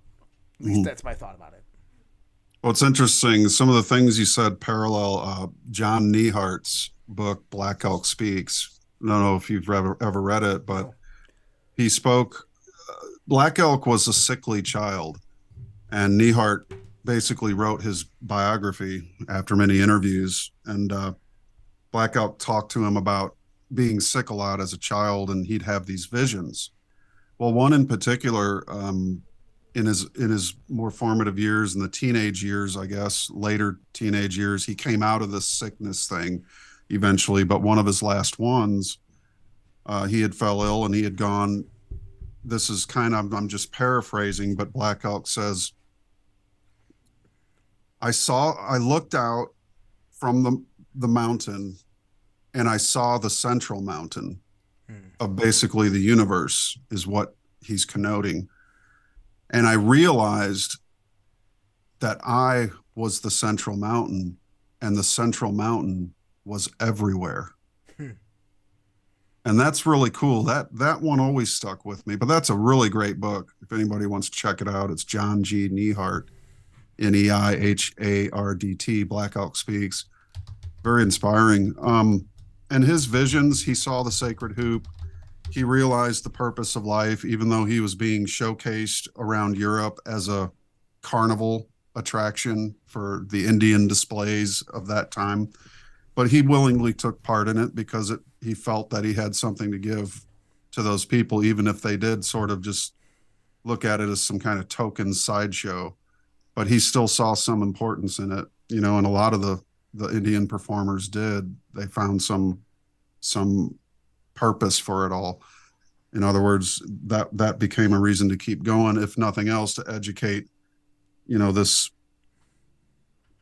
unfamiliar culture about their ways and their customs and things of that nature. But yeah, that Central Mountains, literally that point, as you were talking about points, getting back to points, I think one of the great realizations we can all have, especially with older age. I don't know how old you are, Josh, but I'm 51, about to turn 52. What? And you don't look a day over 38. No shit. Yeah. Well, my knee feels it, but I'm 41, so. Oh, cool. You and Dave are about the same age then, I Yep. take it. Okay. But yeah, I'm your senior, so you have to wheel me around in a chair if we ever meet at some point. But There we go. To the fire for I conversation. I actually used to be a gymnastics instructor, if you can believe that. Oh, wow. I took 9 years in ninjutsu, so I still work out every other day, and try to stay in shape physically and things like that. Isn't this interesting? So Dave is obviously, third or fourth degree black belt. You took ninjutsu. I took Tatsudo, Ishinryu, and Shotokan. Nice. I did that for about 14 years. I competed in amateur athletic union for well over 10 years. Crazy how martial arts kind of brings people into this idea of consciousness and mind. Yeah. Well, I think it for me, it started with the gymnastics and then the martial arts. We wanted to learn ninjutsu so we could learn how to do backflips. And I kept fucking landing on my head. So I decided, me and my buddy, that it was time to go to the YMCA and actually take a gymnastics class so I could not, break my back and neck on accident. And we actually did learn the right way at that point, how to do backflips. And we became so proficient, I ended up teaching rollers, jumpers, flippers, spinners, and eventually an adult class at 17 years old because we got real proficient at it. But yeah, we studied under Stephen K. Hayes, Oh, his nice. his Yep. his books, and um, Dr. Masaki Hatsumi, who's the 34th generation Togakuru style grandmaster from Japan, and the dark art of it all was really attractive because then I didn't need to pierce my nose and buy black leather boots and wear all black in high school. I could just come home, strip off my stuff, get in a ninja outfit, and go jump from roof to roof at midnight, which was more satisfying than dressing in goth or joining that kind of thing. So it was a solo kind of journey, but we studied out of books, and we did missions, and we did underwater breathing and all kinds of things, walking on pavement. And when we incorporated the gymnastics, it got really fun at that point. So I almost feel like we're doing Dave a disservice talking about all this, because he's probably going, hearing us from the other room, going, wait, I want to come in there and tell you my story about. But we'll have to bring him in. I'm sure he's probably getting good news. Let's hope, about a dojo. Hope. I'm glad to hear that. That's part of don't ever give up. Why you should never give up on your dream, and things will find a way to come to you if you really want them hard enough. But you got to work. You got to take that step in the universe. This isn't a choice for the universe. The universe has to take a step back towards you. When you take a step toward fulfilling your desire, the universe takes a step. For the evil or for the good, it does the same thing. But nature, not man, holds the right to the reaction.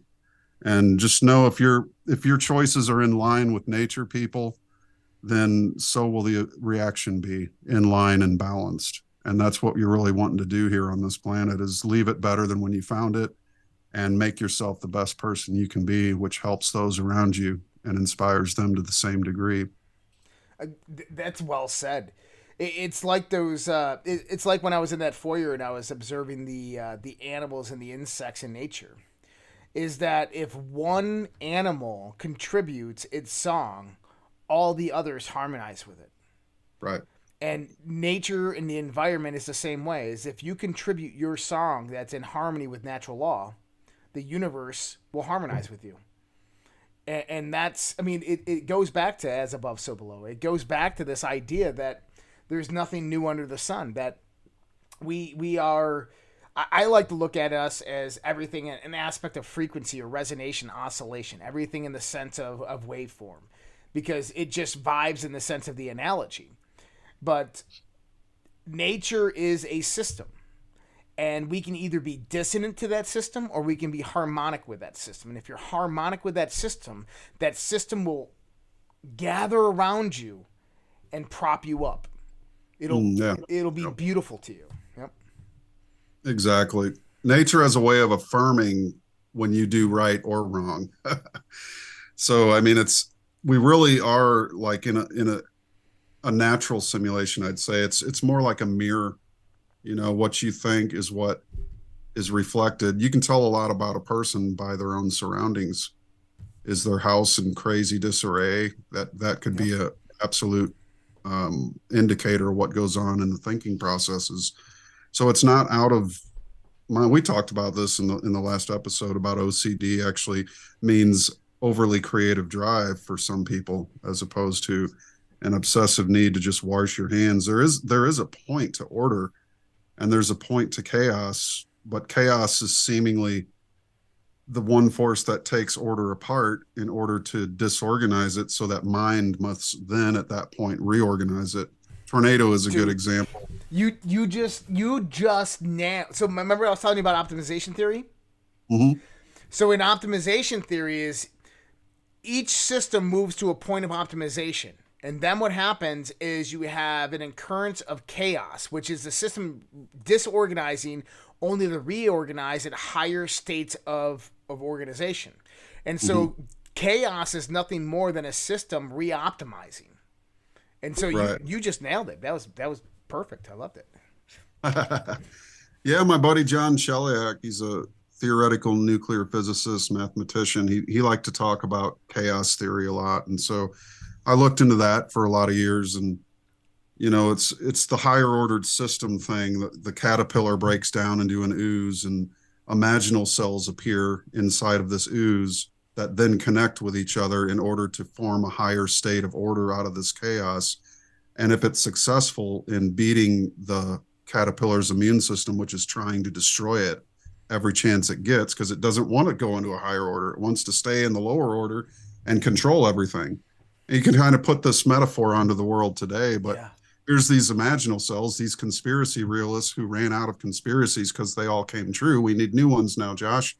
And so we're connecting with each other in order to build the neural network, which is going to create the new imaginative parallel society that eventually becomes the butterfly and flies freely from flower to flower, no longer crawling on its belly on the dirty floor of the canopy of the forest, you know.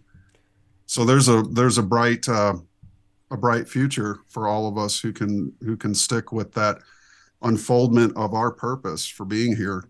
And no, the whole world's not going to go with us, and that's all right. A lot of people they'll be arguing, the flirters will be arguing with the rounders until the end of time.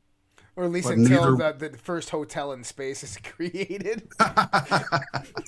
Well, then let's create the fucking hotel so we can put Right. an end to this argument, I right? was thinking about that today. You know, it's interesting because we're moving into the future. I mean, every moment of a life is moving into the future, but we're seeing it exponentially being created right now. And there's things like simulation theory. There's things like AI that are discussed. Now, simulation theory is one point that's very interesting in my mind and perspective, because when physicists or scientists talk about simulation theory, I look at them like they're fucking idiots. And the reason I look at them like they're idiots is because they're comparing the nature of reality, the encompassment of all truth and absolutism, to a computer program construct. And you have to switch and reverse it. Is what we have created as a computer program, a construct, a video game, is nothing more than a rudimentary and very elementary perspective of the universal reality. In the sense that our computer is made up of silicon wafers that are transmitting, you know, through various different components, electrical signals. At the very bottom of that, these are molecules, or these are atoms, or these are very fundamental particles that the universe is doing at the same degree, at the same level, but at a much higher degree. In the sense that a construct or a simulation is nothing more than a human-created construct or simulation is nothing more than a very rudimentary or elementary or simple design of what the universe is already doing. So, is the universe a simulation? It depends on how you define it. If you want to look at it as comparable to a computer program, I'd say that you're crazy. If you want to look at it in the sense of comparable to a computer program to the universe, and the universe is a simulation of reality or an iteration of reality, I like to look at it better like that, then it makes a lot more sense. Mm-hmm. And then this evolves into the whole AI question. Right. Thus that comment I made earlier with that quote about it, because I've been thinking about this a lot for a long time. But from Russell's perspective and some of the Eastern, like Yogananda and others, they say that this is a motion picture universe. So in other words, optical, which how do we see the universe? Through our optic spheres called eyeballs. And I've heard it. Yeah, I've heard it. Yeah, I've heard it said many times, but basically we see in black and white and upside down. And through our convex lenses, that turns that image into color, flips it upside back, right side up, colorizes it, and projects it into the visual cortex in the back of the head. Mm-hmm. So you're not even seeing with your eyes, you're seeing with your visual cortex, which is where the cinema is located, in the back of the brain. So all this shit isn't happening anywhere out here. It's happening in your own brain, which then your mind encodes and decodes, because your mind is non-local. And so that's why you can have out-of-body experiences and still recollect it. You know, that's another interesting exploration that I did going into that scientific field. Why do the eyes project into the visual cortex, and is reality really happening out here? So I think that might be part of their simulation idea, that it's just a program. But then I think the proof for it, that it is a simulation, but i.e. a natural simulation, is that idea is never born. It's not idea never exists. All you can do when you have an idea, you have an idea for a podcast, okay? Or you have an idea for a painting. Let's say Josh's Mona Lisa. Josh paints this Josh Elisa painting and stick figure. Yeah. Now I can scrape with a razor blade part of that ink off, and am I going to find that idea in that ink? No. Am I going to find Josh, the essence of Josh, the mind of Josh in that ink? I can break it down with an electron microscope, and it's just particles, atoms spinning around, nuclei. It's got no existence whatsoever, nor does it contain Josh. It's a simulation of Josh's mind idea in what we call a painting. Just like a poem is not the poet, a song is not the composer, a guitar lead is not Steve Vai. It's Steve Vai's expression of his mind simulated into a recording. So that is what is called a natural simulation, because you're not going to find Steve Vai in any of those guitar lead notes. Right. And you're not going to find Robert Plant in his own vocal track. It sounds like Robert Plant, but there's no Robert Plant in that magnetic tape or inside that CD light spectrum or inside that MP3. So what is mind really? What is idea really? Is it something that's timeless and can't exist except in the form of a body that simulates it? Because a simulation, remember this too, a natural simulation has an expiration date. Mind, on the other hand, idea is bulletproof. It does not expire. It will exist forever. And so that's why they say idea is bulletproof. And those who have the best ideas often change the world. And so you create bodies to as closely simulate your idea in the form of your body to re-inspire your fellow man to the degree of your own inspiration is to the degree your fellow man will be re-inspired by the like. But that's really the natural version of simulation versus AI, which is simulating through computer what we think is reality through artificial means, but isn't really reality because we deny consciousness in the first place. So we'll create our own that comes from these microchips, which we program with our consciousness, all the while denying that consciousness. But ones and zeros, that's proof for us that we can inject ourselves into that. But I'd rather go into the original substrate, the original background, the original cause, if you will, which is mind, in my opinion. Because anything we make that's man-made has to first be thought of and then made with these two hands. Just like nature must be made by a cosmic mind, all man-made items must be made by a man's mind.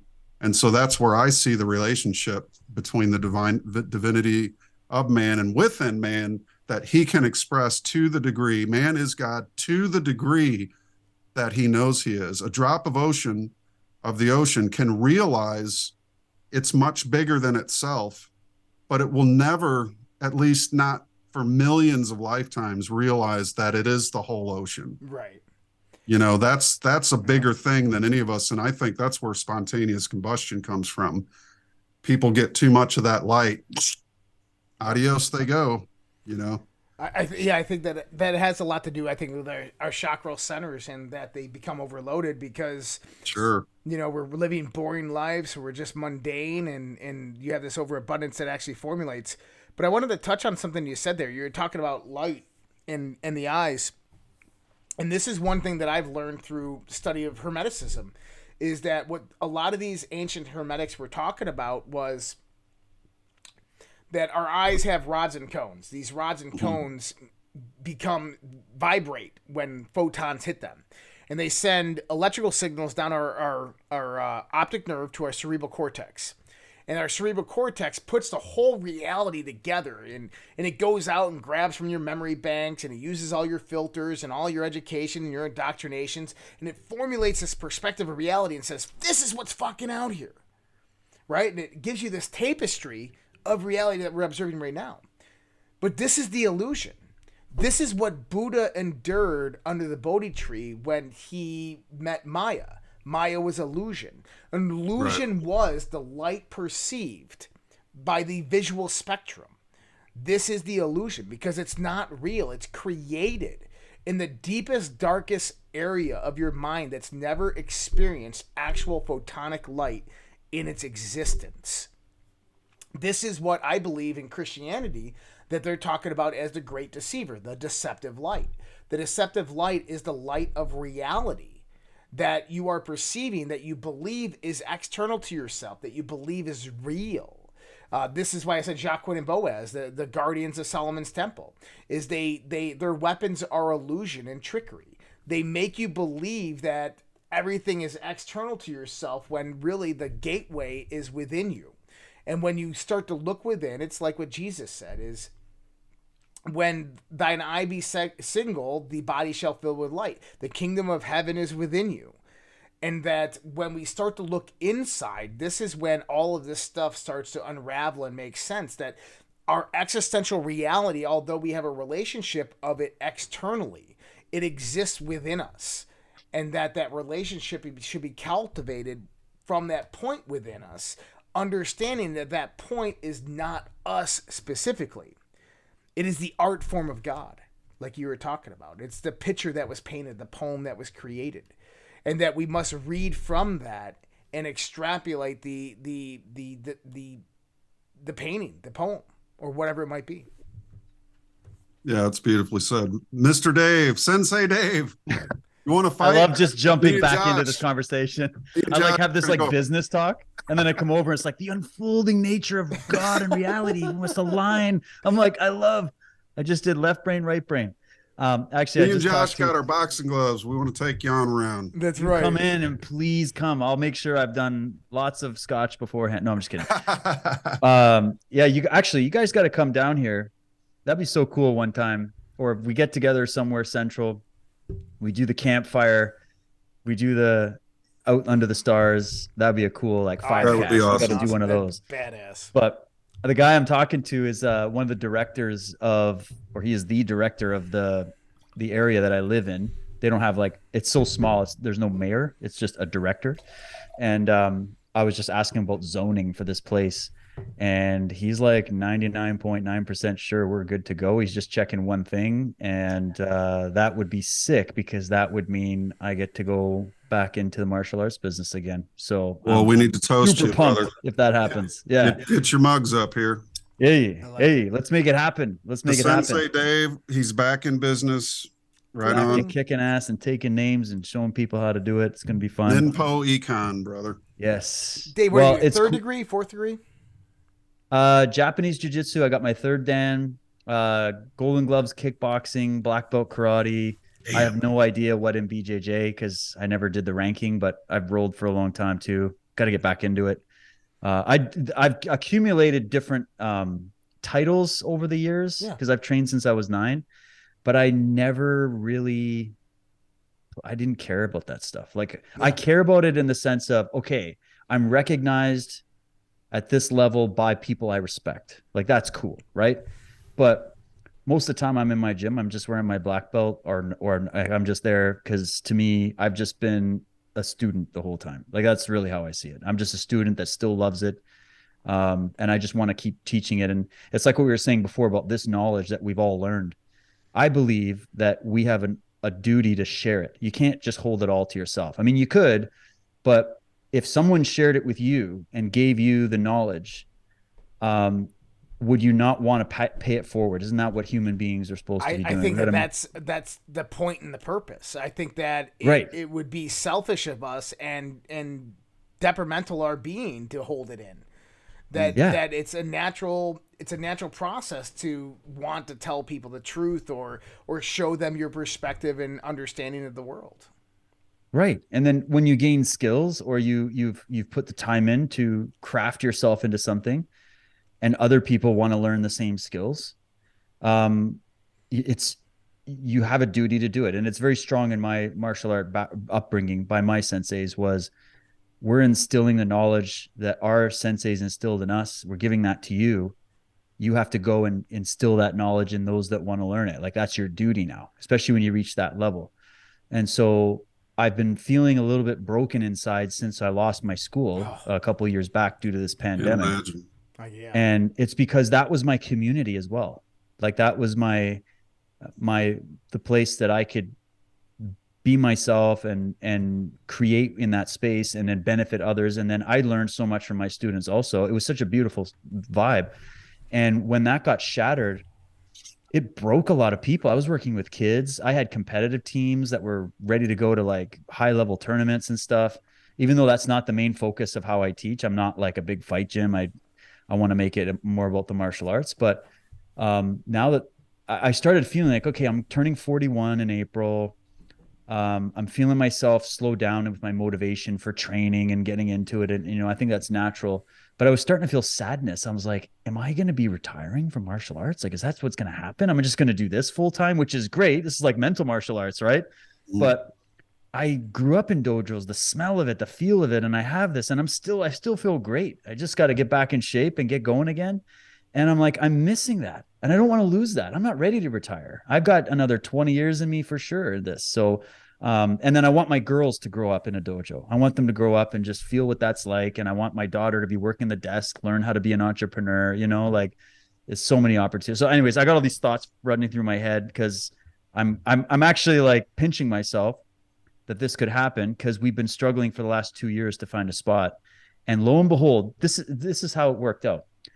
Friend of mine is a plumber. He's also one of my students. He's just having a random conversation with a guy, and he's like, the guy starts telling him, yeah, I got all this junk in my warehouse. I bought this land and I built a big warehouse, and I just got all this shit sitting in there. I got to get it out and find a tenant to take it over. And my buddy's like, dude, you need to know this guy, Dave. He needs a place for his martial art dojo, right? So that's how it happened. Just synchronicity, random. Then he calls me. I go meet the guy. I look at the place and I'm thinking, at first when I pull up, I'm like, this is just going to be a shed, like a fucking, like just nothing, right? But I go in and he's got like cedar walls on the front entrance, nice. Brand new doors, like everything's brand spanking new. It's gorgeous. Like there's like in the training space where I would have it, there's like garage doors that the light filters through. So you just rip the doors open in the summertime. There's a lot in the back. I could put the battle ropes and some like axe throwing targets. And you walked in there and saw it. That's the key. No, that's what it is. That's what it is. I saw it in my head. I went, oh, this is it. And so I'm just letting the validation come in that my intuition was correct. So that same thing happened to 99%. me. When I walked into the building that became the Russell Museum, I went, there would be the Might of Ages. There would be the science room. That's what inspiration does, brother. You see the completed picture. Yep. And then all you have to do is take it apart and build each piece until that picture in your mind is complete. And behold, your idea standeth before thee. And we created it. It's almost like a form of like conscious time travel. Like, this literally just happened to me as well. Like, we were living in a house and we were renting the place before we purchased it. And so we were under contract to purchase it, but they were letting us rent it until we sold our house in Colorado so we could purchase it. And the house just didn't feel right. It just didn't, like, you couldn't see yourself in it, right? And the contracts really just didn't work out. And they said basically you had until February 1st to get out. So I started looking for a new place. And lo and behold, the same place that I was looking at in October was still available. And I'm like, let me go look at it. And I walked into it and I walked in and I immediately saw my stuff over here, my stuff there. I saw my kids playing. I'm like, this will work. This is it. Like, I see myself in this house.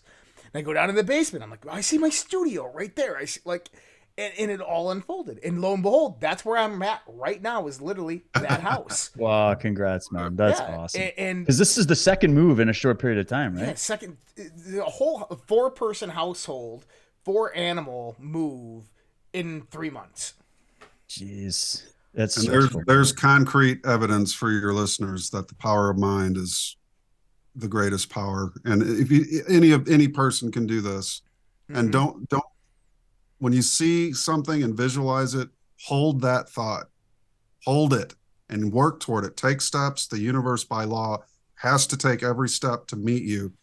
You take 2 steps, the universe takes 2 steps. Eventually it solidifies, it comes together, and behold, there it is. You know, that's the way it works. Yeah. I'm just going to put a big decal on the entrance that just says, behold. Thou hast entered the dojo. Enter the dojo. Something like that. I don't know. I'm You should inspired. put ipsum te nocius over it. Know thyself. I'm gonna put like I don't know, a mix of stuff. The guy, he's got all this old antique shit in there, and I'm looking around, and he's like, "Yeah, I just got to get rid of all this stuff." And he's got like legit sabers that he's collected, like art antiques. I'm like, okay, Wow. okay, put that shit aside. I'll give you a fair price. I'm taking the swords. I'm taking the anything that is like weaponry or Training antique. Just usable. put it in aside and just I will put that. So I'm going to turn this place into a gem. If this works out, and guys, sorry, I'm sitting here. It's all happening live, and I don't want to be like, if someone from my local area is watching this, they're like, he's going to open. Just hold your tongue. I'm close. I'm very, very close. Here's One the thing: step is closer. you just put it out to the universe. Not only to the universe, you just put it out to hundreds, Millions if of not people. thousands, of minds that are going to watch this. Who are going to be like, I reaffirm David's vision. I reaffirm David's vision, and the universe is going to resonate with that. So Please help me with this. Yes, let's make this happen. And if I do it and it happens, I'm going to do a stream from there when I open, and we're going to have a nice little christening, or who knows, maybe sometime we can get you guys down or something. That'd be cool. That'd be awesome. That'd be awesome. Yeah, absolutely. Yeah. So where to next? We've already just explored the mysteries of the universe. What do you, Well, is there more? I was actually about to ask Matt, when you left. I was actually about to ask Matt about it. What his thoughts on were past lives. Well, I'm pretty sure that they exist. I had one past life recall in my life, and it was so profound. You got to be careful of the past life recaller people, because a lot of them will lead you into this idea, and the bullshitters are the ones who say you were royalty in a past life, or Right. or you You were Cleopatra. yeah, just that's the kind of stuff you got to be wary of. But the ones, at least the couple that Lori and I visited back in 2004, and we kind of went through this study of the New Age thing back early on back then, and up until around 2007 or 8 when I started diversifying my portfolio out of that and into other things. But we met this couple, and they were really cool because she didn't lead you. She just got you in a very relaxed state. Some call it hypnosis, but I was still aware, but I was extremely relaxed, to reclined in a chair. And she did not lead me. She just asked me to go back. What do you see? She kept asking me what I saw, not saying you're in the Civil War field, Right. and there's which side are you on? It wasn't anything like that. It was just leading me back. And I had these profound recollections of being in a war in Ireland or Scotland, and I had escaped from a jail and busted someone else out of jail who was a person I was friends with at the time in the now, of all things, and that I had been shot by a cannonball and it blew my arm off. And I'm literally got a stump for, a right arm, which is why I was left-handed. But I end up going down this cliff and crawling into this cave by the oceans. I remember hearing the ocean very vividly. And I walked into this cave and saw myself. This was so lucid. There's not even a mushroom trip. I'm completely sober that I've even had that's close to this or anything else. But I ended up hugging myself and saying it's okay. And I just broke into tears. She recorded this on a cassette tape. I might release it one day, but it was so intense, dudes. I mean, there was something that was like released in me through that experience. So for me, myself, and then she kept taking me back, and eventually she goes, how far do you want to go back? And I said, to the very beginning. And it was then I saw this vision of this, like a giant of a human, and it was a red bearded, almost like a mythical god-like figure. And I was that dude, but way, way back in the past, and it was like, that was my original, like a very warrior-esque, but very intelligent and just stocky. And it was an archetype. There's no doubt in my mind, but it was one that represented that's the self that's there ready to take on this world of conspiracy and evil wherever I looked. I was in this point of life where I was realizing that everything I had ever been taught was bullshit, was a lie, and I was questioning everything top to bottom. But that gave me a lot of hope for myself that, there's this super strength inside of me that I can depend on readily. And it sort of changed my life. But that's my experience of past life recalls. But, and having run into many different iterations of it, I think the best one that I can come to use as a model is, again, I shoot back to the Russells on this, but the reincarnation principle is actually repetition, which you can readily see in nature. Do leaves come back every year? Do they fall off and die and come back again? The tree doesn't die, but the expression of it does. And in the same way, we're very much like nature. So I would tend to think, that it does seem through my own experience. I've watched a lot of those reports where the little kid goes back to Japan where the bomber went in the water and he breaks into tears. He drew pictures. He knew exactly where the plane went down, and at 2 years old, he's showing the stuff to his parents. And then by the time he's 11, they actually take him to the location and he breaks into tears, and all that trauma is released. And that's not a lone case. There's probably several hundred. Yep. But I think that's something that's the kind of stuff I wish science would get into. Me too. Instead they're looking at fucking shit that doesn't matter a damn bit about nothing, about whether or not there's, smashing particles together in the Hadron Collider. They might as well smash their own heads together. They'd get more out of it that way, but anyways, I just think there's super potential for that. I tend to be on the side of that. I'm not 100% sure, but through my own experience, I would say it's very close to that. Or it's something similar, right? Something similar. Yeah. It's like energy can't die. In the ancient, one of the words they would use for it, I was reading this in, I'm trying to remember what reference here. They were talking about metempsychosis. It's one of the technical words of it. And it's the idea of transmigration of souls. And it's apparently one of the most ancient belief systems on the planet. And you look at it, Walter Russell, it was funny, synchronistically, I turned to this page in the book the other day, and he's got a thing called Concerning the Soul and then Concerning Reincarnation. And he's talking about that. He's like, the death is just a longer sleep to reanimate the charge. And then instead of just the sleep waking cycle you have while you're in this body, you're in a longer sleep waking cycle. And when that energy gets charged up enough, it seeks expression. So it's going to seek another vessel. And that could become anything, right? But there's a lot of interesting stuff about it. There are some scientists that do take this on. There's a guy, I'm trying to remember his name.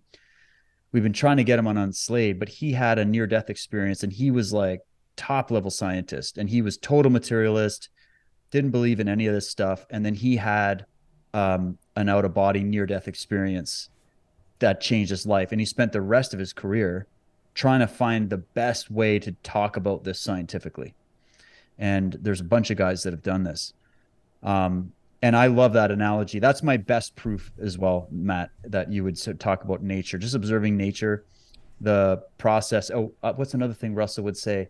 It's about appearing and reappearing. There's an appearance phase and a disappearance phase of all forms of matter. Right. So it never dies. Like, there is no death there because there is no creation. It's creating. Just slight shift and you see it. And then there is no there is no firm start and final end. There's only a cycle of reappearing and appearing, reappearing and appearing. And what would that do to the priesthood if people found out about that you couldn't really die? You just sleep for a longer period. Well, that's why everybody be out of business. Reincarnation from the Bible. The tree example, I think one of the biggest points of why Christianity and Judaism has this aspect of the tree. The tree of life. The tree of life. Yeah. That it comes from Druidic roots, but what Matt was actually saying there is if you understand the biology of how the tree operates, during the fall, it pulls in all the energy, all the chloroform and water. It pulls it out of the leaves and back into the roots. It pulls the life out of the leaves back into the tree. the leaves die and dwindle away and fall to the ground, replenishing the ground. And what the tree does is it grows during that point in time. It grows during that winter time to where in the spring, when it rebirths, it's taller. Its branches are longer. It has new branches. And those leaves now have more information about the next year than they did before. That is the greatest fucking analogy of life and reincarnation that I've ever even conceptualized in my life. Awesome. And even though you have, there's another idea I had once, and it was something that kind of came in a dream. And I don't know if somebody in the dream said this or if I don't know. It's very hazy, but I felt this in the dream that I was in the past. And I often dream of the medieval period. I have a deep intuitive feeling that one of my past lives that's very strong for me comes from the medieval period. I have been attracted to that shit since the day I learned how to talk. I don't know where, and it was before I even saw anything or even knew it existed. And every time I've been to certain places and seen certain things, it just resonates. I don't know how to explain it. But this voice or somebody said in my dream, it's always been us. And it took me a bit to sit there and kind of think about it when I woke up. And this happened a couple years ago, and I still think about that sentence. It's always been us. And you think, what do you mean? Well, we think back in history. We're talking about, well, the ancient Egyptians and the ancient Jews and the ancient Romans and all this stuff. And you think they've been through all these different things. What if it's always been us? What if it's always going to be us? What if we've been here before and we're going to be here? Iterations of the same souls over the same and unique over. packet, the same unique packet of all the stuff that makes that photonic, organic life essence we call the soul, okay? That unique expression of the bigger ocean. That is the unique thing. There will never, as we said before, Josh, remember the last time you gave me goosebumps breaking this shit down? Yeah, the unique. There will never be anyone like you. There will never be, you are a singular, masterful, unique creation, expression of all that is. But you are also a part of all that is, right? So, but what this would be is that your characteristics as that undifferentiated light are you, but then that you keeps reanimating itself because it needs to keep experiencing. There's another thing Alan Watts would say. The fear of being locked up in a dark room forever when you die is irrational because that's not an experience. It's like every day people die, we know this, and every day people are born. And the earth peoples and constantly peoples in the way that a tree will always keep growing apple. And so if we are just, the reason we have this memory is that some people boil it down to genetics, but what about epigenetics? What if we experienced maybe even in different physical forms, or we came in a certain genetic signature that maybe even closely resembled us? This is where the idea of preserving the bloodlines come in. Hey, right. The elites are into this shit. It's good enough for them, right? They believe in this. So the idea would be that if you have a genetic signature, that your soul photonic light energy would be attracted to that particular signature as it repeats the pattern throughout time, which is an illusion, right?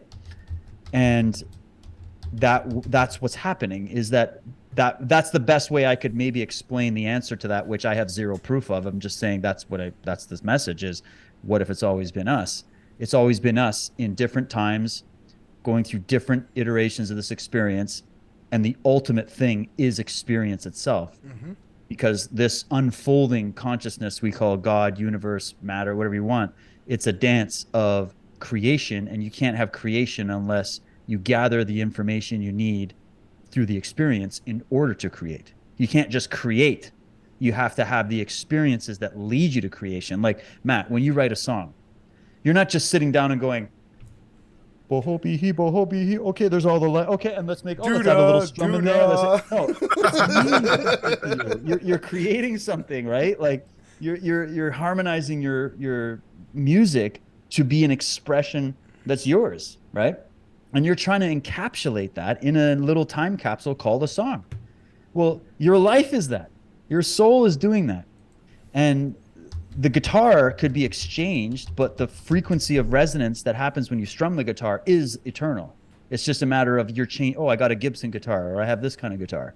But in the end, it's you playing it. And then there's the old thing: am I playing the guitar, or is the guitar playing me? Right? Like, and you really bring this to the macro level, and it makes you think about the dance of life in a totally different way. Yeah, that's awesome.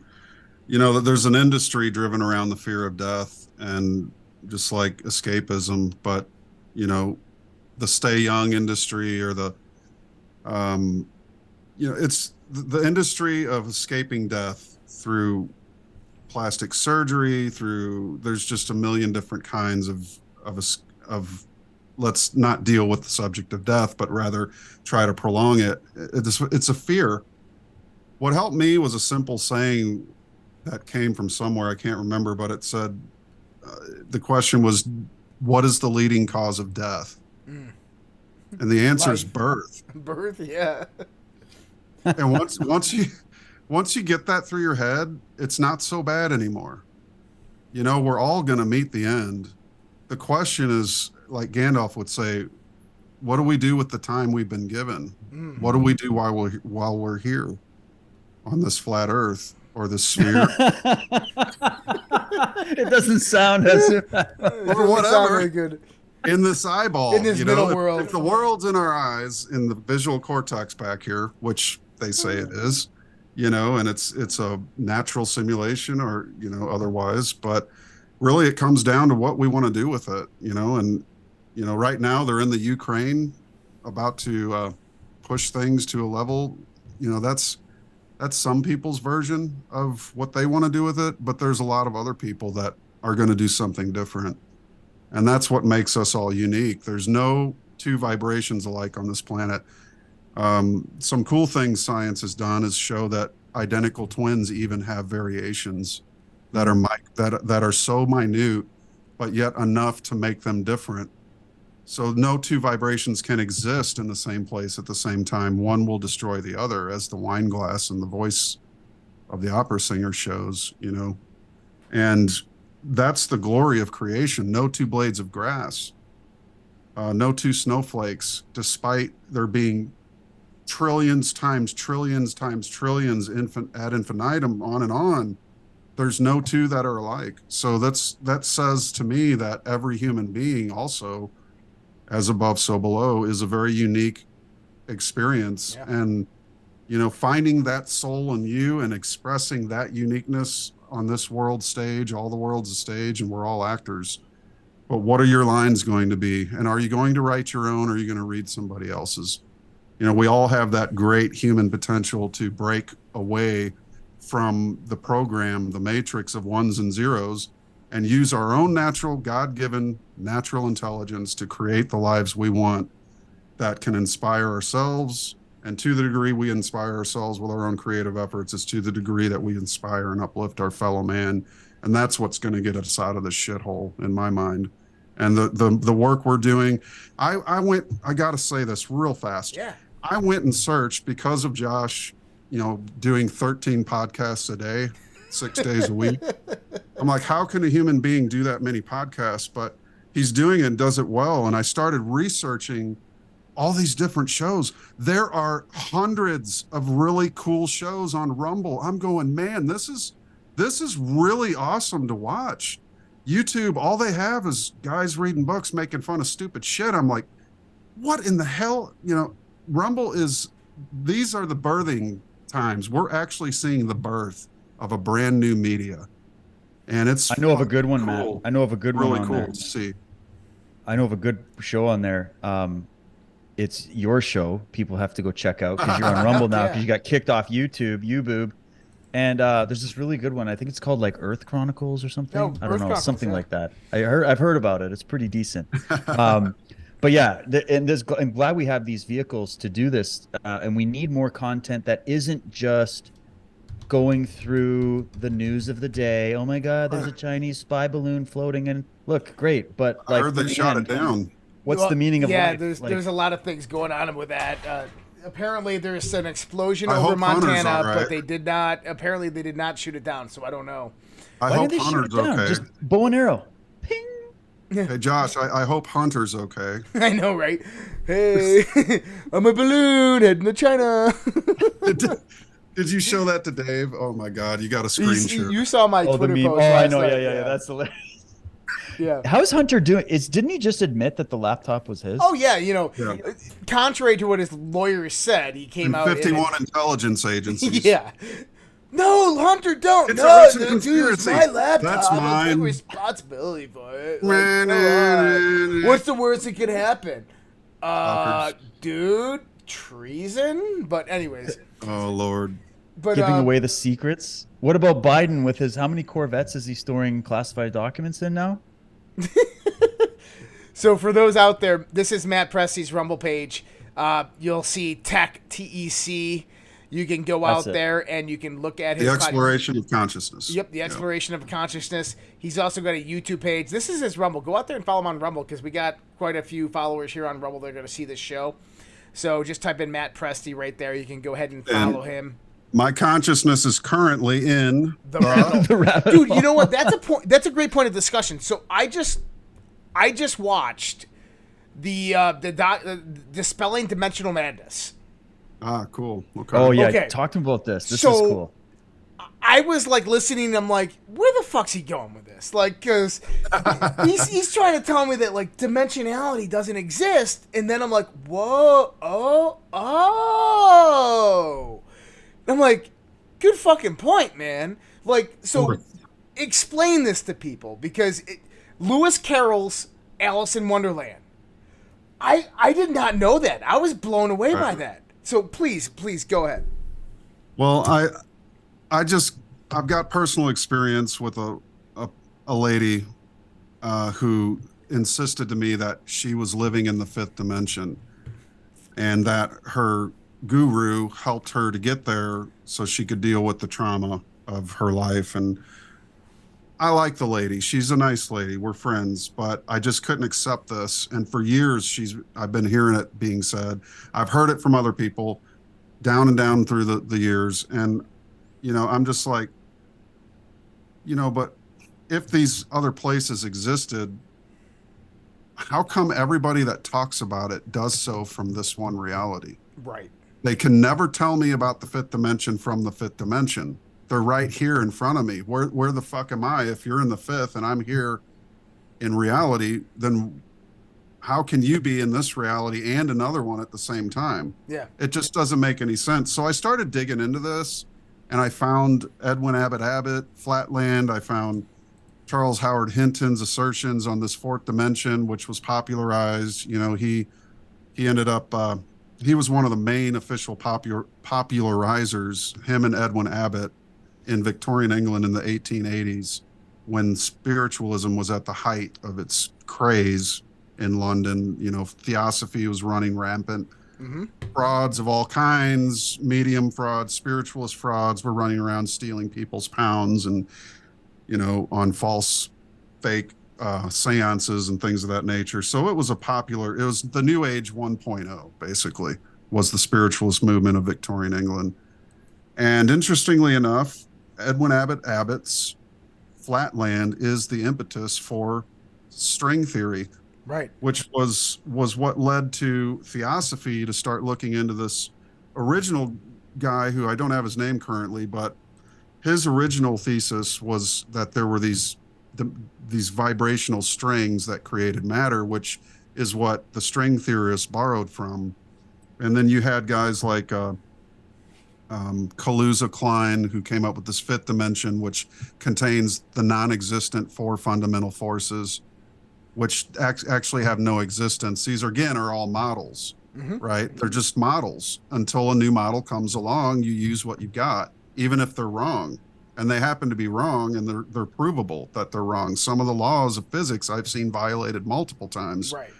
So are they really laws, or are they just guesses? And that you have to say to yourself, well, Lorenz's law has been broken. I've watched it been broke 13 times in a row. Then it's not a law. So let's come up with a new model that actually explains what we're seeing. And that was an impetus in me to dispel this, because I felt like it was taking people out of the fight. I You know, agree. we need people grounded in reality. You can best deal with your trauma if you're grounded in reality and face it head on. How do you beat your fear and keep it from killing your mind? You fight it. You take it on head on and study it, get to the bottom of it, find the cause of it so that you can undo its repetitive effects. You know, any effect in our lives can be undone by knowing its cause and canceling out its cause. Mm-hmm. It's called balancing the thought, is another term for it. If there's a thought that haunts you as a child and it comes with you into older age and in later life, if you get to the bottom of that thought and you cancel it out at every step, you know, you can even undo karma right away. And you know, say you tell somebody to fuck off at a red light because they cut you off, cancel it. Just say cancel afterwards. You're canceling out that thought. Don't I want to like to rent say, that movie you know, today, buddy. Lori and I will be riding in the car and I hear something about Bill Gates. I'll go, that cocksucker, and then I'll go cancel, and she'll start laughing. But it feels good to say it, you know, you just got to cancel it knowingly I and like that. stop the repetition. But yeah, Josh, to answer your question, I was really just motivated to put an end to this, what I call dimensional madness, because it goes on and on. And then you've got the parallel worlds and the multiverses and the multiple universes, which come from Hugh Everett, who was a extreme solipsist. His own son Eric was in his teens. He found his dad dead at 51 from alcohol overdose or something. And when he tried to revive him, he said, "That's the first time and I can remember ever touching my father." Wow. And he's the guy responsible for people's idea of parallel worlds and universes, which was all concocted from a math paper he wrote in college. How does one come to believe in these things from a math equation? That doesn't make any sense to me. What about experience? Doesn't that have to have a little bit of say? That's, in order for there to be something real, it must be experienced real for real. And then it led to things like quantum suicide and quantum immolation and you know, quantum suicide. Everett's daughter, the parallel worlds guy, killed herself at 49 years old. And in her suicide note, she said, "Perhaps I'll meet daddy in a parallel universe." You know, it's a sad thing when your own parent won't even hug you, you know, and to me, it's just like, is that the reason why they come up with this stuff? Just to escape this world? You know, he'd have 3 martinis at lunch, sleep it off in the office. He was a functional alcoholic, but at the same time, these are the progenitors of these multidimensional ideas. Doesn't it bother you? Anybody out there who believes in this stuff? That, Well, but there's also a lot to you know, sell during that time, during the late 19th century. You had it's an Blavatsky, you industry. had seances, right?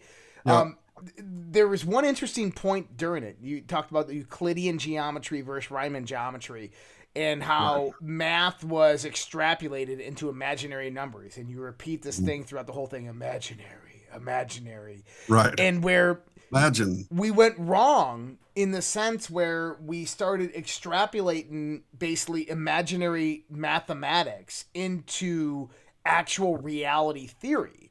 And I agree with you wholeheartedly on this, because I use the analogy of describing modern day physics as looking at an invisible skyscraper, watching the air rush by it, watching the clouds go all around it, watching the rain fall off of its side, and only seeing a screw, and trying to explain all the dynamics of everything I just described by the size of the screw. And that's modern physics, is they don't understand or can't comprehend what reality actually is. They call it dark matter or dark energy because they don't know what it is. They can only express it imaginarily through mathematics. But if they add this other aspect of consciousness into the equation, things start to make sense. And this is what spirituality has taught for a long time, or at least various aspects of hidden occult knowledge. And, Right. you know, I'd like for you to explain this idea of the Euclidean versus the Riemann, and how this kind of transformed into this whole imaginary world that we have today. Well, basically what Charles Dodson, pen name Lewis Carroll, He liked his spaces flat. They like to calculate on flat planes, which means zero curvature. When they got into the spherical math and the hyperspatial, they started adding curves, because that all came from trying to prove Euclid's fifth postulate, was that if you have two parallel lines and you put a horizontal line across them and line them up at 90 degrees, that those two parallel lines would extend forever and never cross. They could go on forever in a space. Well, what Riemann proved, and Bolyai and the others, Gauss, was that if you put two parallel lines on a sphere and start at the pole of the sphere, that those two lines will curve around and eventually cross each other around the globe. So that's what disproved the fifth postulate. So they were able to calculate measurements in this so-called hyperspace, which was theoretical and still is, even though, again, things like video games use spherical trigonometry. Some great things have come from it, calculations of orbits, things of that nature, unless you think satellites don't exist. But here's a formula I just wrote that proves that Matt, Dave, and Josh are going to have a drink before the hour is over. I mean, if you want to argue with me, it's absolute proof. Yeah. I don't care if you don't believe it. I love it. But this is evidence that we're going to have a drink before the end of the hour. So that formula proves it all. Well, that's just the kind of things they claim. That's exactly the kinds of things they claim. Well, there's 26 dimensions, and there's an M dimension and a superstring dimension, but none of this has any conclusive proof, evidence, or anything else. It's all just theoretical, which is fine, but people in the new age believe it. If you type in getting to the fifth dimension, or transcending the third dimension into the fifth, or fifth dimensional consciousness, that's my favorite, and just scroll down, you will see one boogaloo presenter. I call them the new age hustlers. Yep. One after another, and they charge you for your further services, and they're going to help you get from the third dimension to the fifth one. You can be on Interstellar with good old Christopher Nolan. We're going plaid. Well, they got nothing. They got nothing on Applewhite, where he was trying to get everybody to the ninth dimension. He was like, no, screw all that fifth dimension bullshit. There it is. We're going to wait for Hale-Bopp's comet to come in. And at that exact moment, we've done the math. There it is.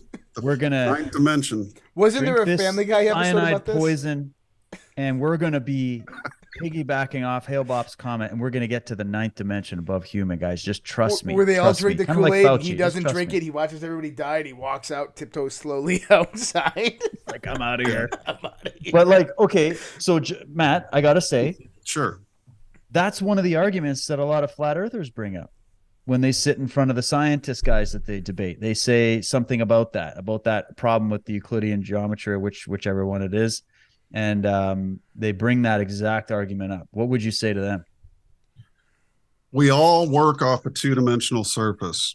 Never mind the equation. If I write a book that shares my thoughts about my 3D body, it's called a biography. You're still reading off a 2D plane. It doesn't make a two-dimensional world proof of anything. We all read thoughts and symbols off of a two-dimensional plane, called a computer screen. A cell phone screen is a two-dimensional plane. LED monitor, your TV is a two-dimensional plane. It can appear three-dimensional, especially if you wear glasses and watch that terrible movie by James Cameron. But they say that, well, the sextant is done on a two-dimensional plane, or our calculations are done on it. Well, yeah, everything is, man. The map, that was something they brought up. The map is a flat map. That's why it's flat. Why would you make a round? You know how stupid it would be to carry a round map around? You couldn't put it in your pocket. What, are you going to flatten it out like a beach ball and just blow it up when you want to see where you're going? I mean, it's because of scale. everything operates from a two-dimensional plane in terms of how we relate to our thinking, our processes, our equations, our words we write in books. I read Walter Russell's Divine Iliad, and man, I was fucking shot through time and space like nobody's business.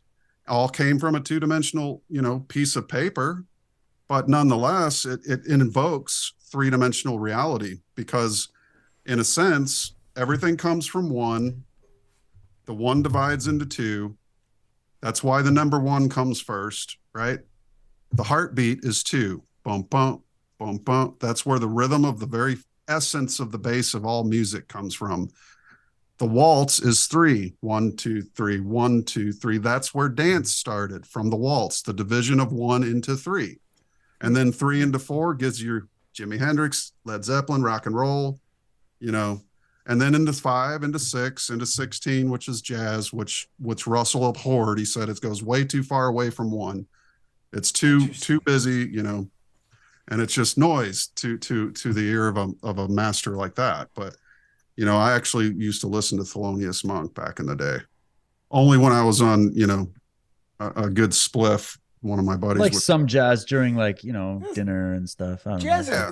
I like slow jazz. I like slow blues, slow jazz. Sure. Being a sound man for 15 years and running sound for Fortune 500 companies, that's what they wanted to play, was that slow jazz, especially during dinners and things like that. But all this stuff, man, everything can be calculated from a two-dimensional plane. It's, maps aren't special, guys. I write my directions for my recipes on a fucking piece of paper. It doesn't mean that the earth is a recipe or a bowl of fucking chili, It's just a thing we use to reference reality. Everything we reference is two-dimensional. For our own notes, for our views, the TV screens, again, those are two-dimensional objects. Well, the screen itself. So, the object of the TV actually has thickness, so that makes it three-dimensional, but you get the drift. Right. So could the dimensionality that's being talked about by the New Agers actually be simply just frequency? In the sense that we have a certain vibrational pattern within our consciousness, within our bodies, and that we can all exist here on the same realm and plane of existence, except that each one of us, like different notes, are at different octaves or different notes and vibrations. Is that really what they're trying to say? And they're just confusing the fuck out of it because of all this New Age delusion? I would recommend to all flat earthers that they read A New Concept of the Universe by Walter Russell. I mean, that's gonna right there change your entire view on science, on the science you argue against. It's not that you don't want to get so dogmatic that you lose sight of building a model to replace an existing model. To me, arguing against something for the sake of argument, and who is it? Dill Spit Wit, what's his name? That guy, Dave. He talks about, I'm arguing by disprovement or whatever. Argument against something. It's against something, yeah, but you don't have something that you're for. You're just against. Right. And it makes negative position. That makes it a valid argument, which to me is a cop-out. Because it's like saying, there's no light. There's no light there. Look, there's a shadow. There's no light in that shadow. Persistent. Okay, well, yeah, I can agree with it, but what's the fucking shadow?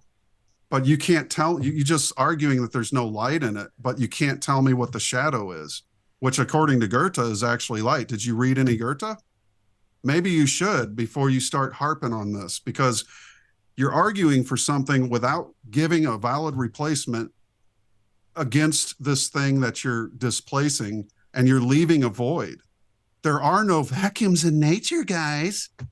You better fucking give us something if you're going to disprove it. Have a model, but they don't want to, I call it the non-argument fallacy. They don't want to put a model forth because they say, we don't make claims.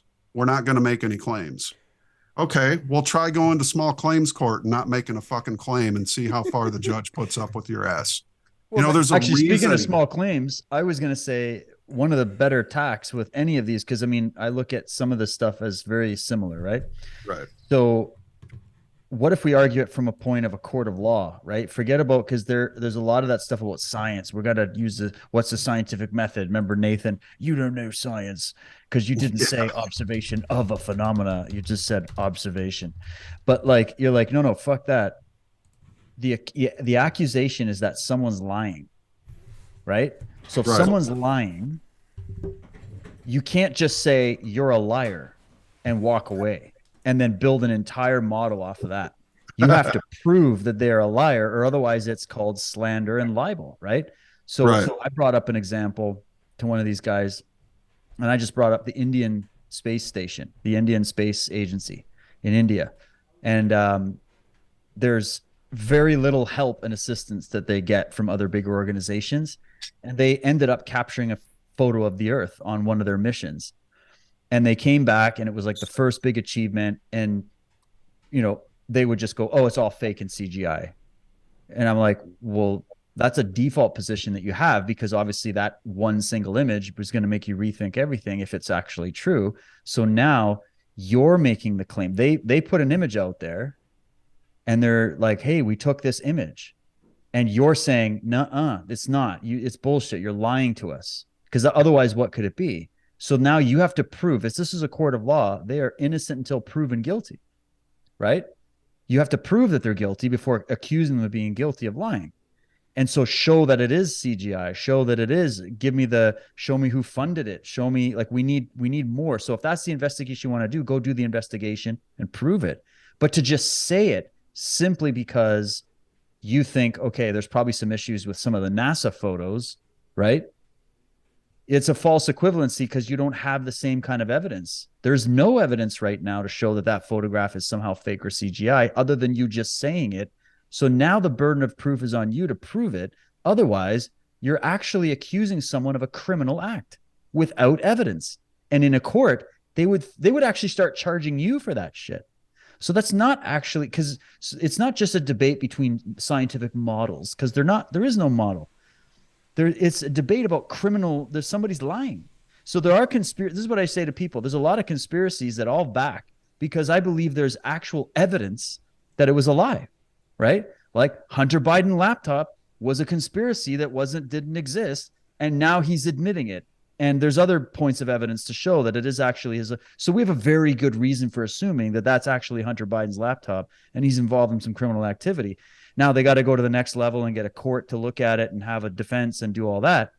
But isn't that the same process when we're, as conspiracy theorists, throwing accusations? If I'm accusing Big Pharma, if I'm accusing Cult of the Medics, if I'm accusing Fauci or any of these people of lying over here, I better have some evidence to back it up to operate off that assumption. And just saying, oh, it's because I have these other observations that say this, it's not there yet, because you have to still prove. Because if that photograph is real, then you just don't understand the observations you've made because that photograph is real, right? So that's where we're at. And I'd say it's the same in kind of the new age thing, where there's also no photographs of the fifth or sixth dimension. There's no way of measuring it. There's no physical, tangible evidence of it. No direct experimental and no observational evidence in over 350 years since it was first introduced into the halls of academia by Henry Moore, who coined the term Gnosticism and the term fourth dimension. Really? He coined the term Gnosticism? Yep. From the Greek Gnostikos. He studied the Gnostic writings. He was a Catholic, what's the word? Not priest, but he was a theologian, Catholic theologian. And these, interestingly enough, all these guys are from some of the same elite schools like Leipzig University.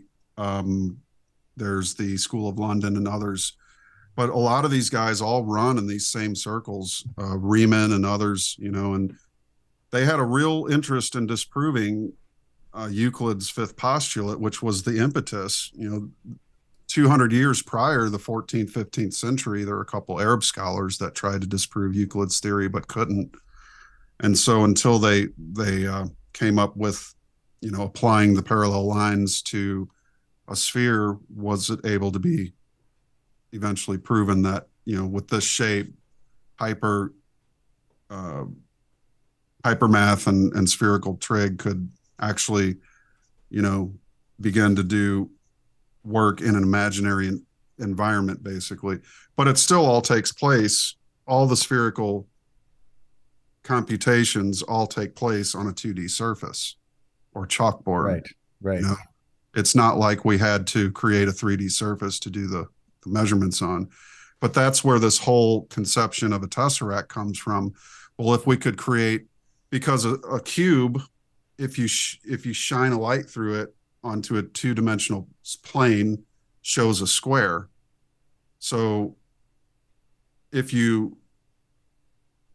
think that's how it works. I might be backwards on this, but the tesseract, if you take a square and you show that image on a 2D surface, it appears to be a cube based on the tilt of it. And it's a see-through, right? These are clear models. And then you take a cube and put a light through it on a 2D surface, it appears to be a tesseract. So this is part of the reason they thought, well, there must be a shape in a different dimension that, this tesseract can be. And that's where Henri Poincaré comes in, the French mathematician scientist who wrote Science and Hypothesis. He declared that just out of the blue, because he was very popular in France, he declared that the axioms of Euclidean geometry were not a priori, and that if destroyed, this is his quote, if you destroy this mental perception, then you can enter into the fourth dimension and see in a fourth dimensional world. And so that's when the Cubists went, oh my God, the Picassos and his circle, they all started doing this cubic artwork, Cubist movement. And then out of that comes abstract art and Duchamp's urinal and some of the most atrocious. That's when architecture went to hell. Everything began to go downhill, and the great minds like the Russells and others who were prominent, absolutely incredible artists began to cry foul. They're like, what are you people doing? You're ruining, this profession, and now that's not to say that modern architecture, I've seen some really incredible modern architecture, but it's a significant change. Yeah. The strip mall. I mean, is that the best we can do? Walmart. Yeah. I mean, the same copy of the same thing everywhere, all over the world, in every neighborhood. It's like that's what they warned us about. The Twilight Club, the poets' ethics, of that club, that Twilight Club of great minds, the Twains and the Spencers and the Herbert, the Markhams, Edwin Markhams, who said, "In vain we build the city if we do not first build the man." And they saw that this collapse of civilization was coming. If we let beauty and aesthetics just go out the window, then anything's possible. Cubist art, abstract art, shit art, which I call shart, some messy. Yeah, sharded. Yeah, it's shart. They sharded it. And you've still got some pockets here and there of the great natural artists that paint. Walter felt too that when you remove nature from your representational body in a painting, you're doing a great disservice by abandoning nature. And so you end up with all this stuff that isn't really art at all in the architecture. And this stuff has an effect. It does have an effect on the way energy flows, on the way. I can feel it. Matt. You probably can too. Especially now that I'm living, because I was living in Toronto before, which is a big mega city. Sure. And now I live out in the sticks in like a remote fishing village, right? And there's a totally different vibe to now going into the city and just feeling how absolutely horrible it is. And then other times I'd go to places that have some of the older architecture, going through certain cathedrals where the harmonics are right. And you just it's a totally different experience. And as you're talking, it's making me think too of something that's really huge, which is all of this sort of sludge culture coming in with the world of art, music. Every field is being attacked by this woke cultural Marxist insanity, where essentially all the guys have been let out of the asylum and they're now the creators of our culture and our world. And all the geniuses that we've been talking about are all locked away and forgotten about. And look what's happening. Look at the stuff your children, their mind is being exposed to. Look at what they're teaching in school. Look how they're trying to disconnect you from reality. in every possible conceivable way. And Indeed. they're trying to bring you into an artificial 2D metaverse, create your avatar, and you can be whatever you want. We're going to have life extension technology. We're going to upload your consciousness into a computer. And you're sitting there looking at this world. And I talk to just so many old souls, and they're like, I don't recognize this world anymore. Yeah. My Can mom's you imagine what the Russells felt back when that was happening in their time, and let alone now? right. They're rolling in their graves. I rewatched that interview you and I did together back when I was, I think I showed a walkthrough of the Russell Museum for Unslaved listeners. Yeah, I remember that. Yeah. Dude, that was the funniest interview. There's a point where you almost spit your tea across the something I said, but it was great. Some classics on there, man. Rewatching those things are so cool sometimes. But yeah, I mean, we're in a plight, you know, and part of the thing, like you said, we all have our work to do, and we should share what inspires us, because that inspiration can kickstart and change a human being's life. I've gotten so many emails over the course of the last 10 years or 12 years that I've been doing this. People who have written me and said, you know, your work has literally changed my life. And it makes me uncomfortable to read that. So my reply will always be something like, you know, I didn't change your life. All I did was inspire you. You are the one that changed your life. So don't ever give credit to some place or someone where credit isn't due. You know, and that's where the new age, you know, your Deepak Chopra's, that guy walks the stage like, you know, and then your Ken Wheeler's, I warn people about him too, because, you know, he's the kind of person, he's the master whose students can never excel beyond him, and he knows it. And those are types you need to be very careful of, because the all-knowing, the big brains, you know, the kind of guy who says, oh, Walter Russell was only 70% correct. Here's where he's wrong. And he starts throwing out all this bullshit. But it's like, dude, if you even understood the man, just to say something like that, you know, and he said it about Tesla, he said it about others, you know, that hubris, that's little man syndrome, Matt. It is little man syndrome. And I don't think I've ever seen him debate another human being on the planet. It's one big solipsist show where he only has a dialogue with himself, and he's the sole moon orbiting his own system, you know. But for what it's worth, you know, that's kind of guy, one kick to the side of the head and down he goes. But if it was to be a boxing match, Dave, with mushroom tea, but on the other hand, I hope I did well. I don't know if I did well in those matches. I'm guessing you did, but you know, as long as nobody got hurt. Remember, folks, you're the final arbiter when it comes to yourself, and you're the one that's going to do the work. Other people can inspire you, but don't ever let them take credit for the work that you do. That's yours and yours alone. And it's you and God, you and the creative force, you know. And that's what I like about platforms like you guys, Josh, Michael, and you. You really just want to get people to think, you know, and thinking is that's the beautiful thing that makes you take things in, and you move them around and you turn them around and you look at them, you know, and like the flat earthers, I got to wonder if they look at Hunter's laptop and go, it's spherical. Therefore, all other laptops are also spherical, which means they're all wrong. You know, I don't know, Dave. Maybe I'm going out on a limb here. I'm in there. I don't know. There's enough insanity in the world to go around. And I think in the end, isn't this all about escape? And what would motivate us to escape? Well, a few things. Things look like shit right now. There's a lot of crap going on in the world. We're seeing a regression on so many different fronts. But here's the thing. Regardless of anybody's opinion on any particular subject, here we are. We're in this mess. The world is moving towards totalitarianism and away from humanity, freedom, goodness, nature, God, truth, justice, right? And yet, in the midst of it, even though there's a gazillion negative things we could point at, here we stand. Here we are having this conversation. Here are the people listening to it, wanting to learn more, think differently, deciding what they like, what they don't, what they agree with, what they don't. And there are good people doing good work. There are good artists. There are good musicians. There are good thinkers. There are good people everywhere. There are people exposing great truths. There are people working towards the goal of trying to set things aright again. And that's why I look at it and I say, is there something about the human mind that gets hyper focused on the negative things to the point where we then keep continually creating the negative condition that we're in? And in that way, are we not actually helping to build the great reset? Are we not helping to bring in transhuman? But and I'm not saying, because everybody listening would go, but I'm against those things.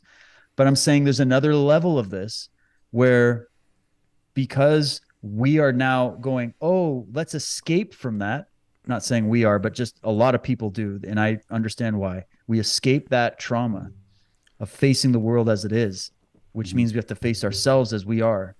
And we escape into another niche. So maybe they didn't catch us with metaverse. Maybe they didn't get us with the jabby jab. Maybe they didn't get us with all these other prisons, but there's plenty of other prisons, even in our own camp, in our own thinking, that we can enslave ourselves in our attempt to escape the condition that we're trying to fight. You know what I'm saying? Am I making any sense? One point to that, if I may, and I will go to Josh. I see he's back from the fourth dimension. Yeah, you got to tell us how that was, Josh. Yeah, for sure. It's called the toilet. No, I'm just kidding. Go ahead. To the degree that a person is unable to deal with the reality of their own life and situation is to the degree they will seek to escape from it. And there's where your industry comes in. They offer you everything from quantum astronomy to quantum zoology and everything in between. Fourth dimension, fifth dimension, quantum suicide, quantum parallel shifting worlds, planets, and multiverses that put you on sheets of paper next to other ants that are living right next to you, but you can't see them because they're in a parallel reality. It also puts problems out of your reach, and it amplifies your inability to solve them, because the degree is so great that you leave reality in order to cope with it, which is not facing it. So you're right, man. You nailed it, buddy. But go ahead, Josh. Well, yeah, no, I mean, the predominant factor that I see is fear. Is that everybody is in this perpetual state of fear, whether it is the fear of losing their job, the fear of no income, the fear of their family, being displaced, or the fear of their money being devalued, the fear of nuclear war, the fear of, political corruption, whatever it might be. Is that we are dominated right now by this world of fear, and our thoughts become reality. And this is important to understand, that our thoughts become reality. The greatest secret, right, is that you become what you think about. And if you surround yourself with these thoughts that the whole world is encompassed in fear, and that the whole reality is that based upon fear, or what I call the undefined, then that is what is going to be manifested. If that is on a consensus level, if that is on a conscious consensus level where everybody, or the majority of the people, are continuously in this state, then you're right, David. It's going to bring about the Great Reset. But if people envision differently, if people come to a precipice moment to where they see reality as they are the creator, and they understand that their thoughts truly do become reality, then they can work together to mold the future, the vision that they see for reality. And that's when I weigh the Great Reset versus the Great Awakening, that's really what I see. Is I see that we're coming into this new idea. I talk about this on my primary podcast, of the different domains of information, or the different domains of reality that we exist in. Is that you have the social, the cultural, the political, the academic, the economic, the financial, these different things. But they're all dominated by one primary domain, which is information. And that information is being utilized right now in a psychological warfare campaign to manipulate us to a certain degree. And that we need to hypercritically analyze the information that's coming into our senses, coming into our minds every day. And that if we don't, we're going to react to that information. It goes back to the Hermetic law of cause and effect. That I look at these as two realms. As you have a realm of causation and a realm of effect. And if you're continuously reacting to your environment, then you are reacting to the influences of someone else, which is benefiting them, because that reaction is a causation that they wish to seek in the world that benefits them. And that we must recognize this and then transmute that idea, that energy, that idea, that thought, that whatever it is in reality, towards the benefit of ourselves and the benefit of others. And so this is when I perceive the future this is what I see, is that we have to take a complete different understanding of what information really is. We like to think that the world of information is what they proclaim it to be, that it's ones and zeros, that it's the daily news and it's politics and it's economics. But at the heart of it, information is consciousness. It's expressions of consciousness. And that if we allow those expressions of consciousness to be simply based upon fear or based upon destruction or based upon anything that brings down our state of being, then we succumb to that.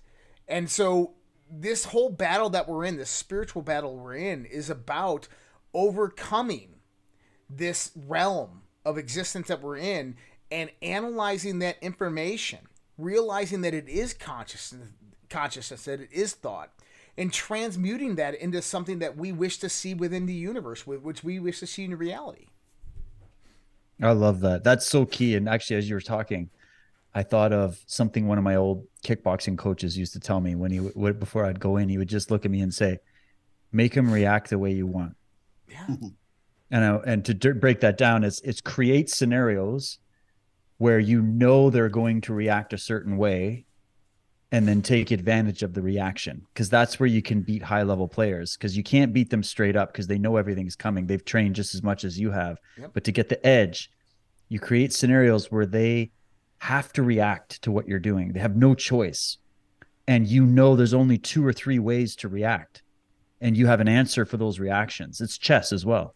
And then you just set it up. And part of me wonders if we aren't witnessing a sort of chess game in a grander vision than just maybe some white hats helping us out in the background or whatever, but on like a literal cosmological scale of revealing the truth and revealing, like letting the light shine through, is that everybody's being put into these positions where we're going to react to all the traumas we're experiencing. And it's during those moments, just like the moment in that fight, where it can make or break your win or loss, that it's how you react.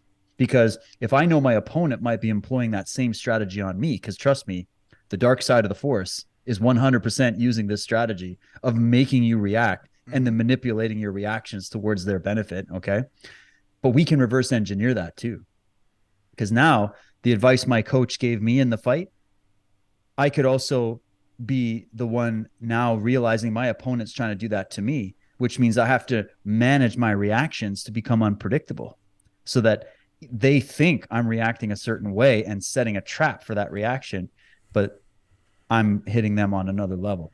And that's what we need to do. Is they're trying to pigeonhole us all, no matter which way we pick it, to divorce ourselves from nature, reality, God, truth, and freedom. They want us to they want to move us from there, but they know directly if they were to come out, if Bill Gates or fucking the top guys in the world were to come out and say, guys, we want to eliminate the human species and replace you with robot cyborgs and enslave you so that you can do our bidding and create the world we want. That wouldn't go over very well. But if you can manipulate people by slowly creating scenarios where people are reacting emotionally here and there and are led constantly, and this is what religion and scientism and all these different modalities are doing, is pulling people away from their center so they're no longer engaged in reality. And then you'll wonder why reality looks like shit right now. Yeah. It's because there's no gardeners tending the garden anymore, because we're all off in the 9th dimension, right? We're all fighting ghosts and goblins that, whether they exist or not, it doesn't even matter, because it's the wrong reaction in the fight. They're manipulating you, right? So you take a few pages out of Sun Tzu's Art of War and you reverse engineer it.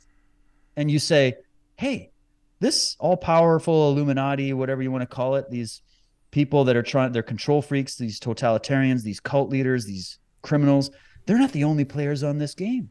They're not the only one in the ring. You know, think of like in Rocky, the coach that he had, Mickey, was always telling him, you stand up, you son of a bitch. You stand up. Stand up, fight. Rock. You stand up, Rock. You get up, because Mickey loves you.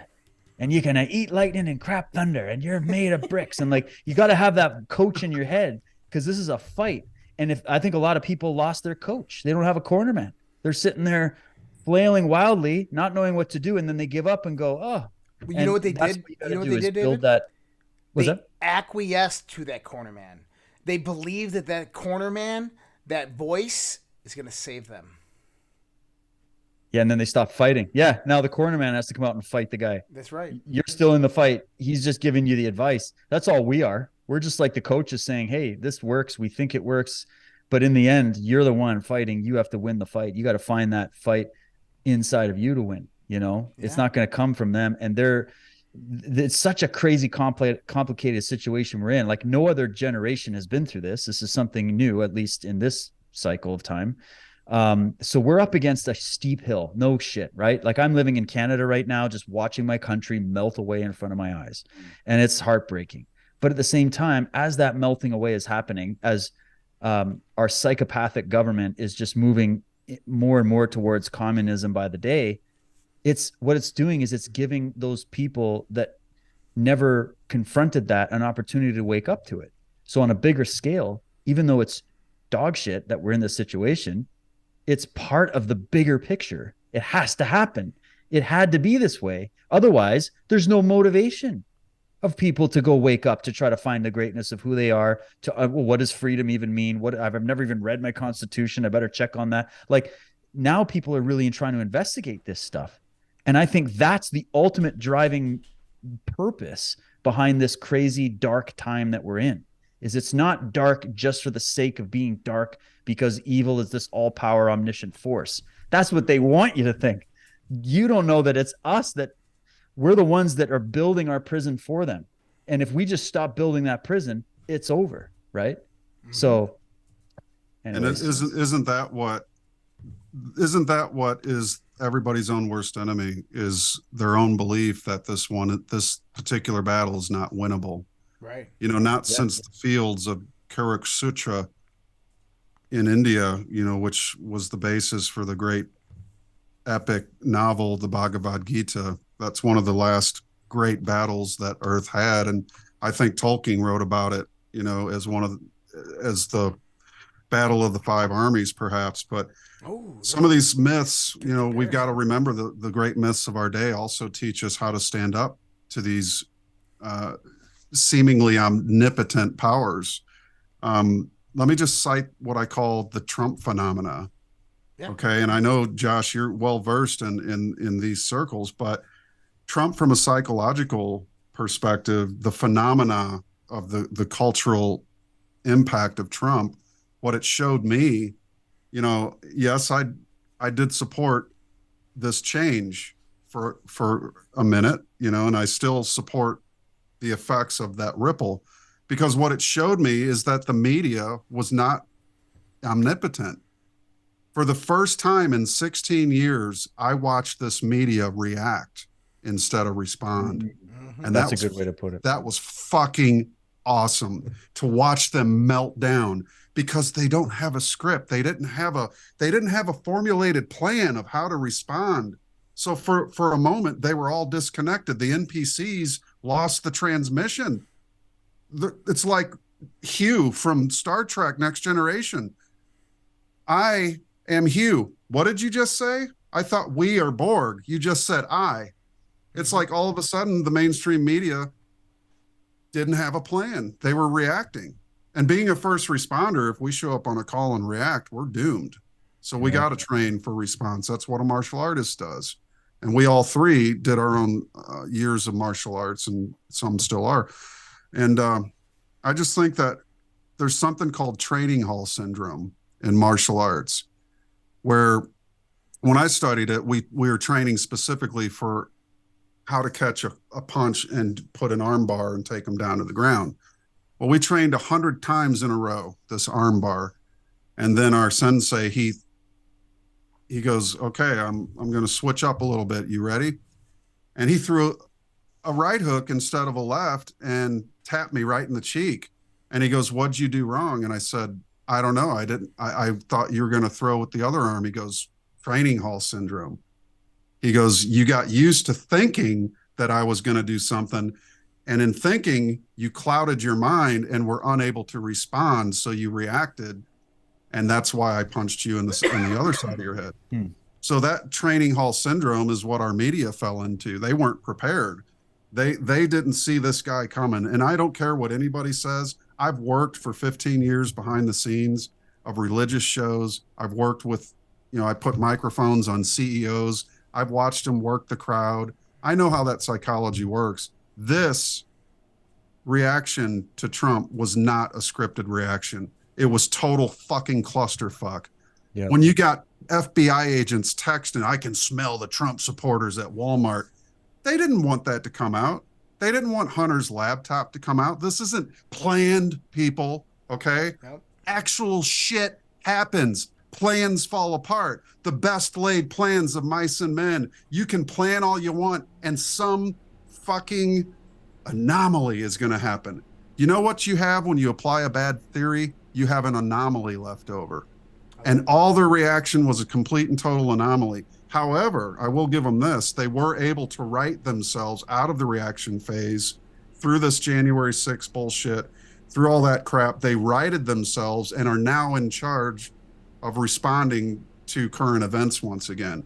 But that can just as easily flip right back over if the, awareness of the population is sharp, keen, focused, and also building their own parallel world alongside of this one.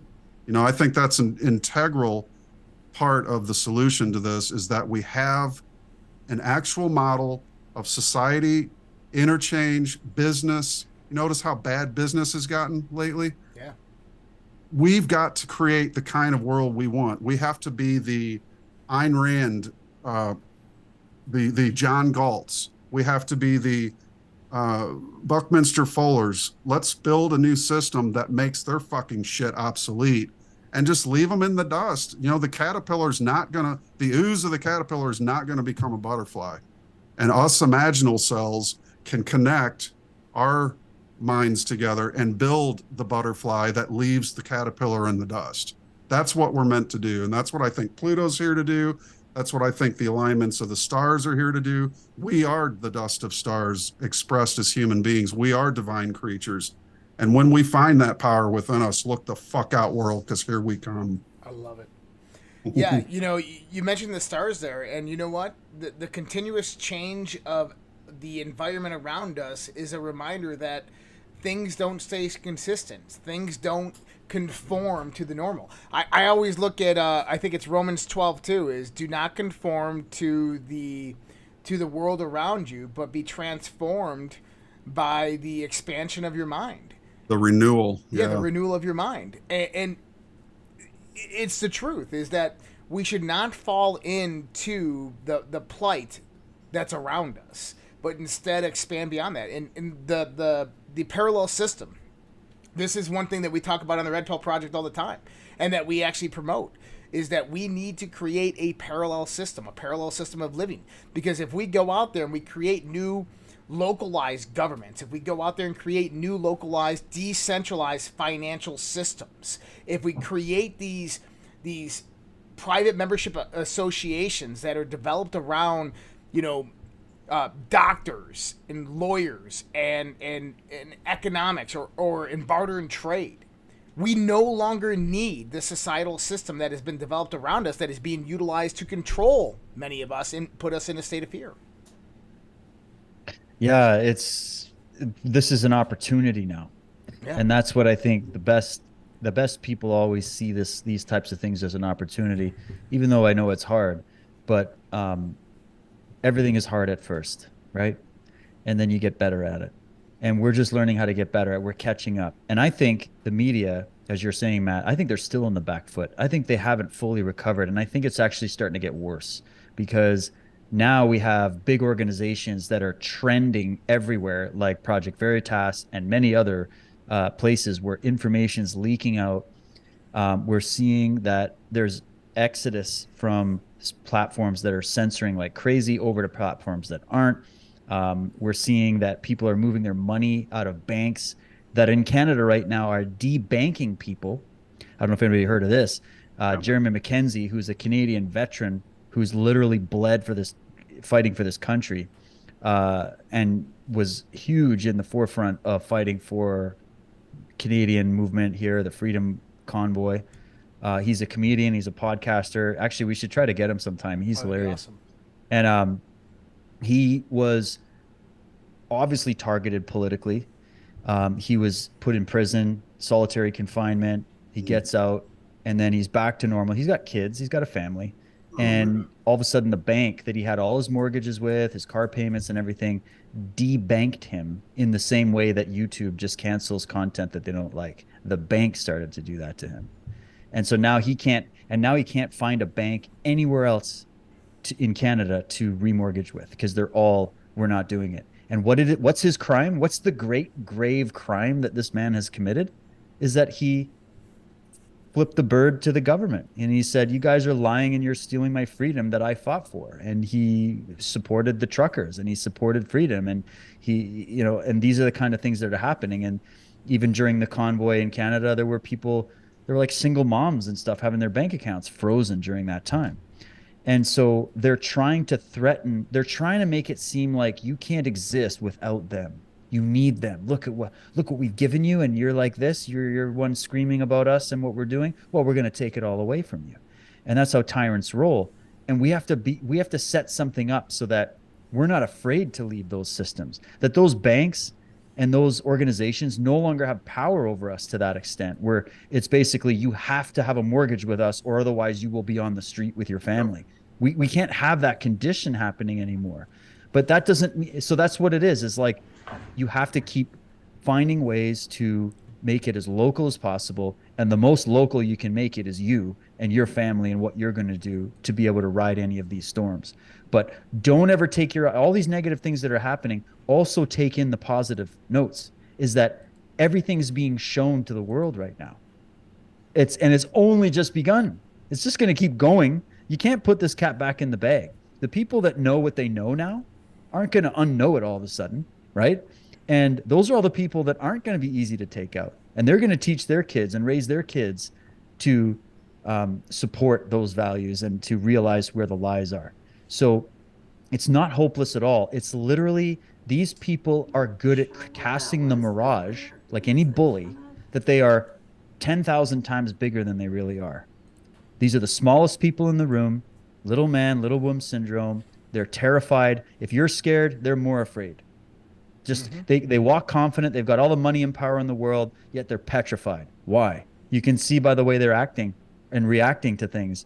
And man, they are reacting. They're reacting. The media is reacting to the fact that they're plummeting on their ratings right now. The politicians are reacting by the fact that they're not getting any level of support. The WEF is swapping out its front line right now. Why are they having to swap out their front line of Jacinda Ardern, Trudeau? They're going to retire them and bring in new guys. Why would they need to do that? That to me is a reaction that you can say, if everything was honky-dory, they wouldn't need to swap their front line. They're swapping their front line because those other guys are getting exposed, and now they just have to replace them with other stooges who are going to be inferior to them, right? So it's just going to keep going more and more and more. And that's why we've said it for a long time on my shows, is they are in the process of falling on their own sword. Literally, we just need to keep the cameras rolling, because the more people that watch it happen and experience it, has to come right into your life for this to wake people up. The more conscious energy gets taken away from their support of those projects that they're doing. Every single person that pulls their support spiritually and psychologically from what these guys are doing is weakening them, because they need us to create the world that they want, which means we have the power to create the world that we want. Did you ever see the HBO show American Gods? I watched a few of those. A really interesting show. Let me say that. That the mythological god was given power by the people who actually believed in them, and that if people lost belief in them, that God would lose power and eventually dissipate and disappear. What you just said is exactly that. That the reason that these people have power is because people follow, believe, or contrive towards their actions of what they're doing, their influence of what they're doing. And as more and more people fall away from that unraveling of their agenda, they lose power. And that's when they try to regroup and reorganize and try to oh, well, we need to conform to this cultural movement or this cultural movement, or we need to, and this is what they've done since the 60s, is they've manipulated cultural movements. They created cultural movements for very specific reasons to move culture in a certain direction so that they can control people to a high degree. And what's happening right now is people are waking up to that manipulation, and they're just like, fuck you, we're done. We're not playing this fucking game anymore. We're sick and tired of being sick and tired. We're no longer wanting to be in fear.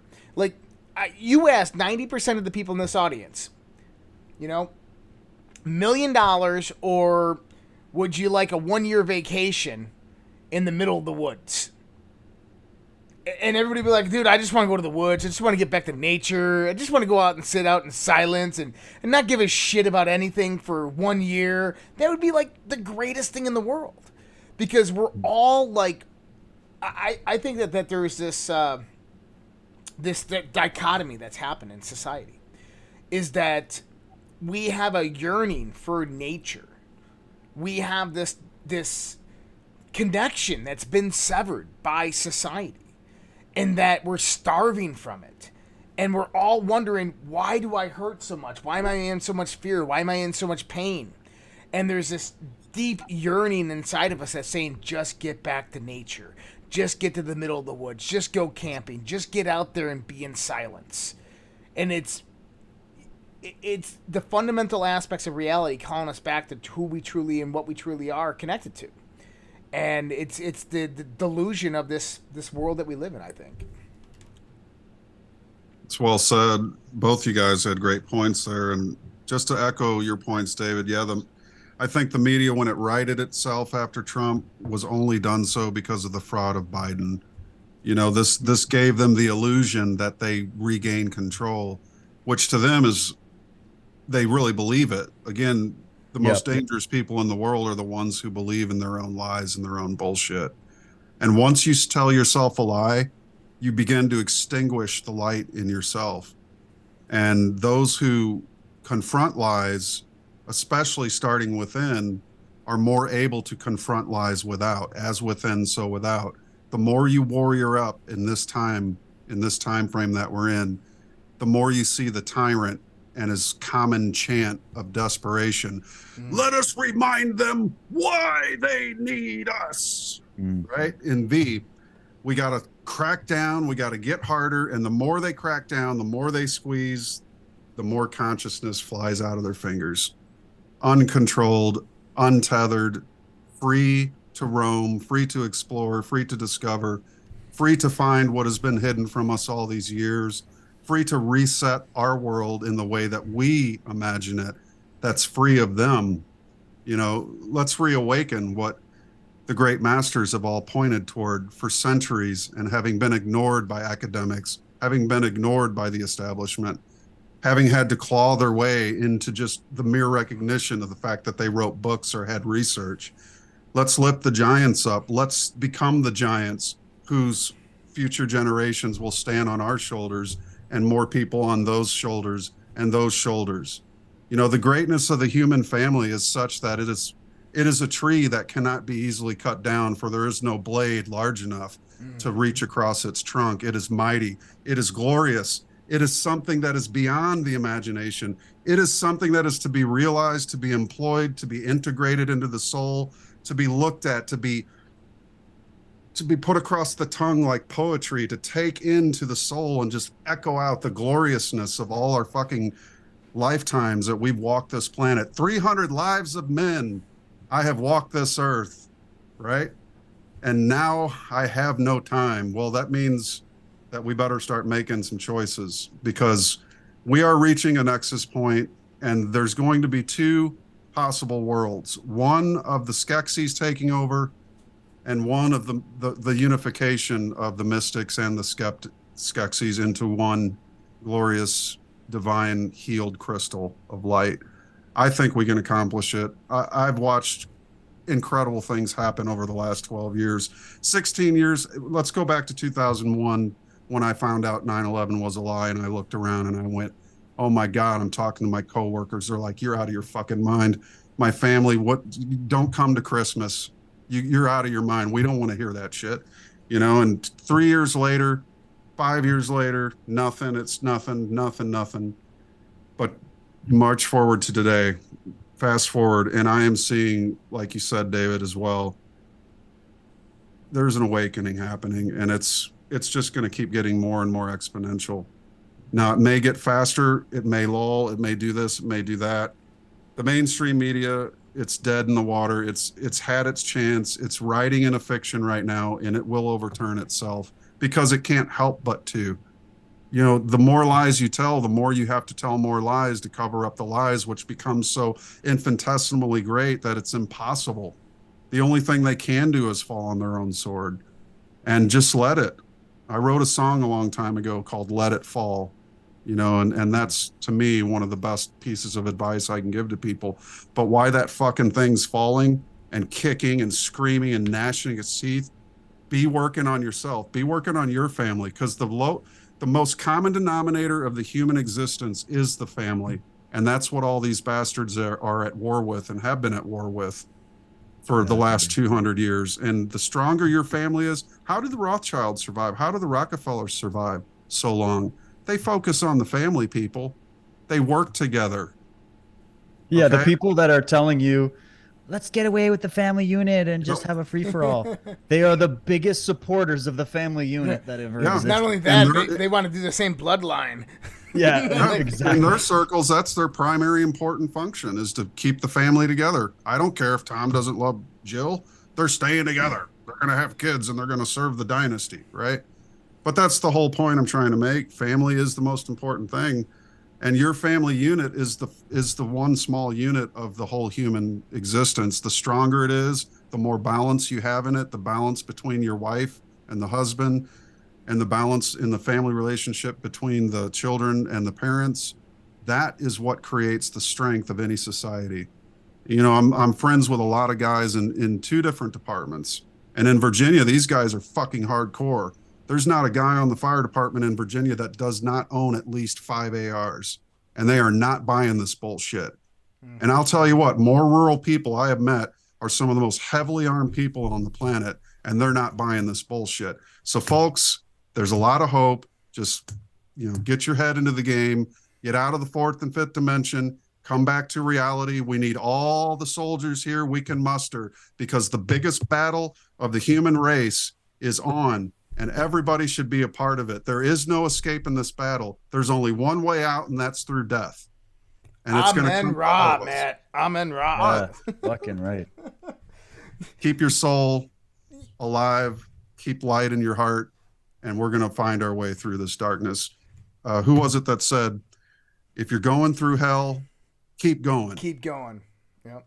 And walk in there like you own the damn place. Yeah. So let me ask this question then, because there's been a lot of prophecy in the past, and one of those, in the sense of the Christian and the biblical teachings, is the apocalypse.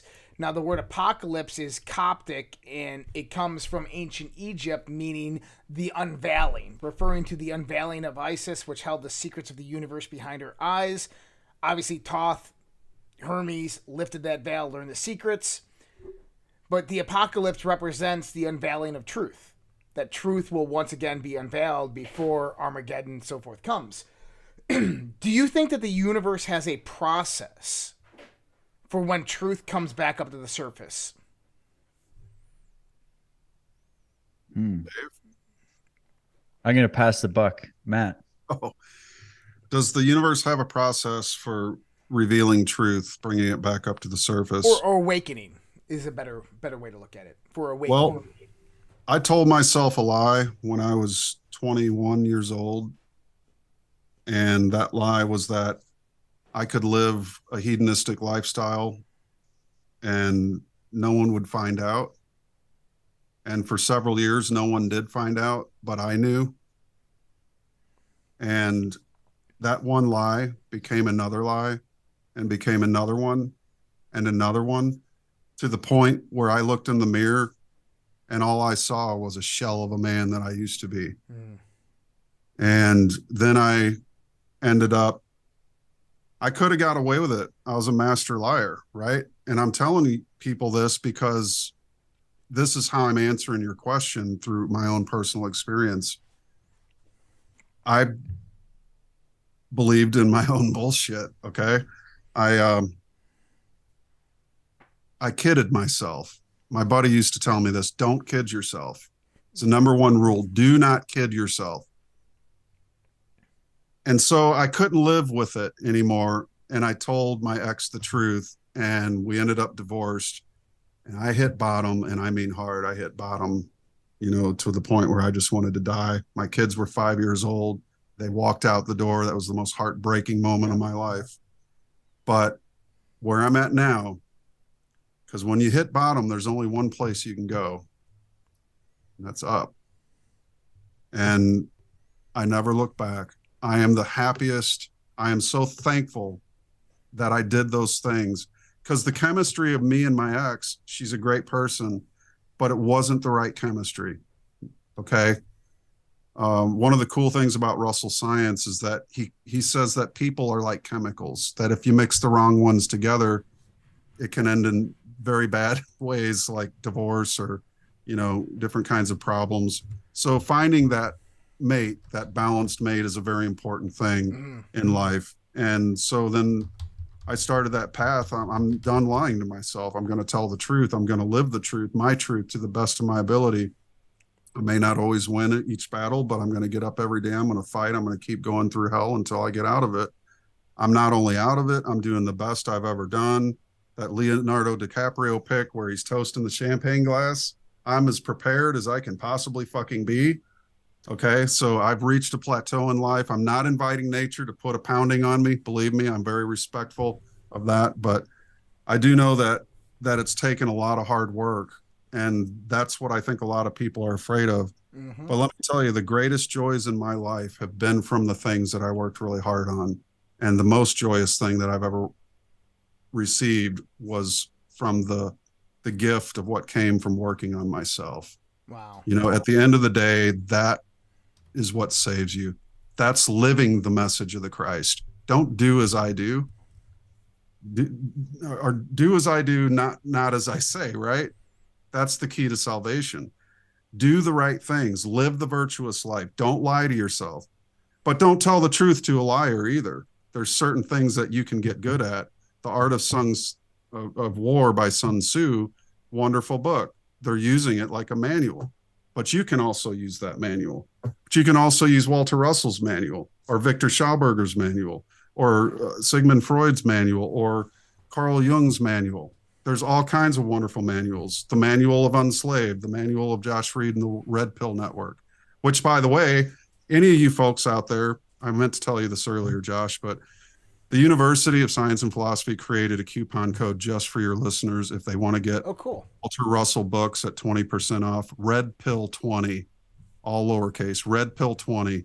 So you guys want to save 20% on any of this kick-ass knowledge for $1,500, you can own every Russell book and all the audio lectures, which is about the cost of 3 textbooks from a university. You don't have to go in debt. What's the website? $40,000. Philosophy.org. Easy. Yep. And that's just for you guys. All I want to do is help to the best of my ability. But people, if you're going to help the world, the first thing you have to do is help yourself. You're the most important person in this world, and start caring about it, because, your life is in your own hands. But you eventually meet with others who have done the work. You find the others, you create the cornerstones, and you can build a new foundation together. And we change the world with one human heart at a time. I love that. Yeah. That's the love awesome. of knowledge. It's been for me, there's something about learning. There's something about gathering information or knowledge and looking at a group of knowledge that someone else has gone through, someone else has put their perspective on and wrote a book on, and then taking that in and evolving it past that point.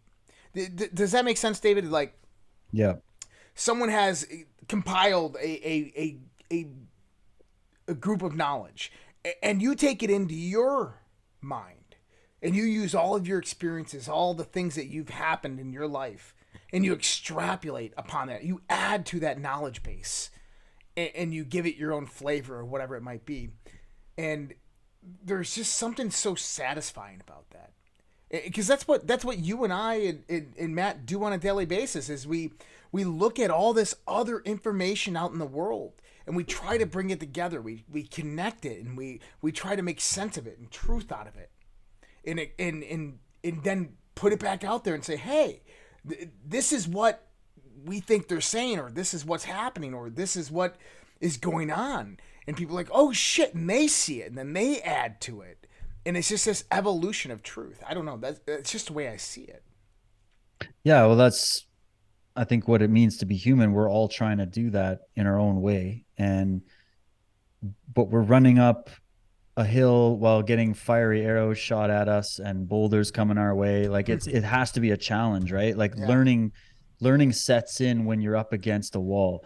I remember having the experience when I was starting out earlier in my martial art career, where we would go in and we would drill everything, we would practice everything, and we'd do all the patterns and all the movements. And then we go to some tournament and nothing worked. I remember feeling that. I'm like, what the hell? All that training, all those push-ups, and it just fell to shit. What happened? And my sensei said, no, keep doing it, but it takes time to integrate it. It's not enough to know it. Like, you could probably repeat back to me, what was the right move I should have used? But you didn't do it because it's not integrated. And it hasn't been integrated because you haven't been under fire yet. He's like, this was your first stepping your toe into the fire. The more you step into the fire, the more all of your knowledge that you've gained can become practical. And then eventually you go through so much fire that you can't even do it wrong if you tried. And that's the process. He says, so he always said, trust the process. It's not a start date and an end date, or here's your 15-day course that's going to turn you into Bruce Lee. It's just, that doesn't exist. You have to integrate the knowledge, go through the fire. It's the underworld journey of the hero. It's the hero's journey. That's a formula that works very practically. It's not just a bunch of nice fairy tales that have some relevance. It's very practical, that you can learn as much as you want, but until it's integrated and it's living knowledge now. So you're taking something that's just that 2D writing down on a board and then trying to memorize it, which too many people have, to integrated knowledge that's been built by trials of fire, right? Now you're a force to be reckoned with. And that's the process that I'm trying to do, you're trying to do, and hopefully everybody listening is trying to do in their own way. This is just one expression of it, but there's many. And those are the masters, are the people you can tell. You know why you know they're masters? Because they make it look too damn easy. Right. And the reason they make it look easy is because they're in flow, right?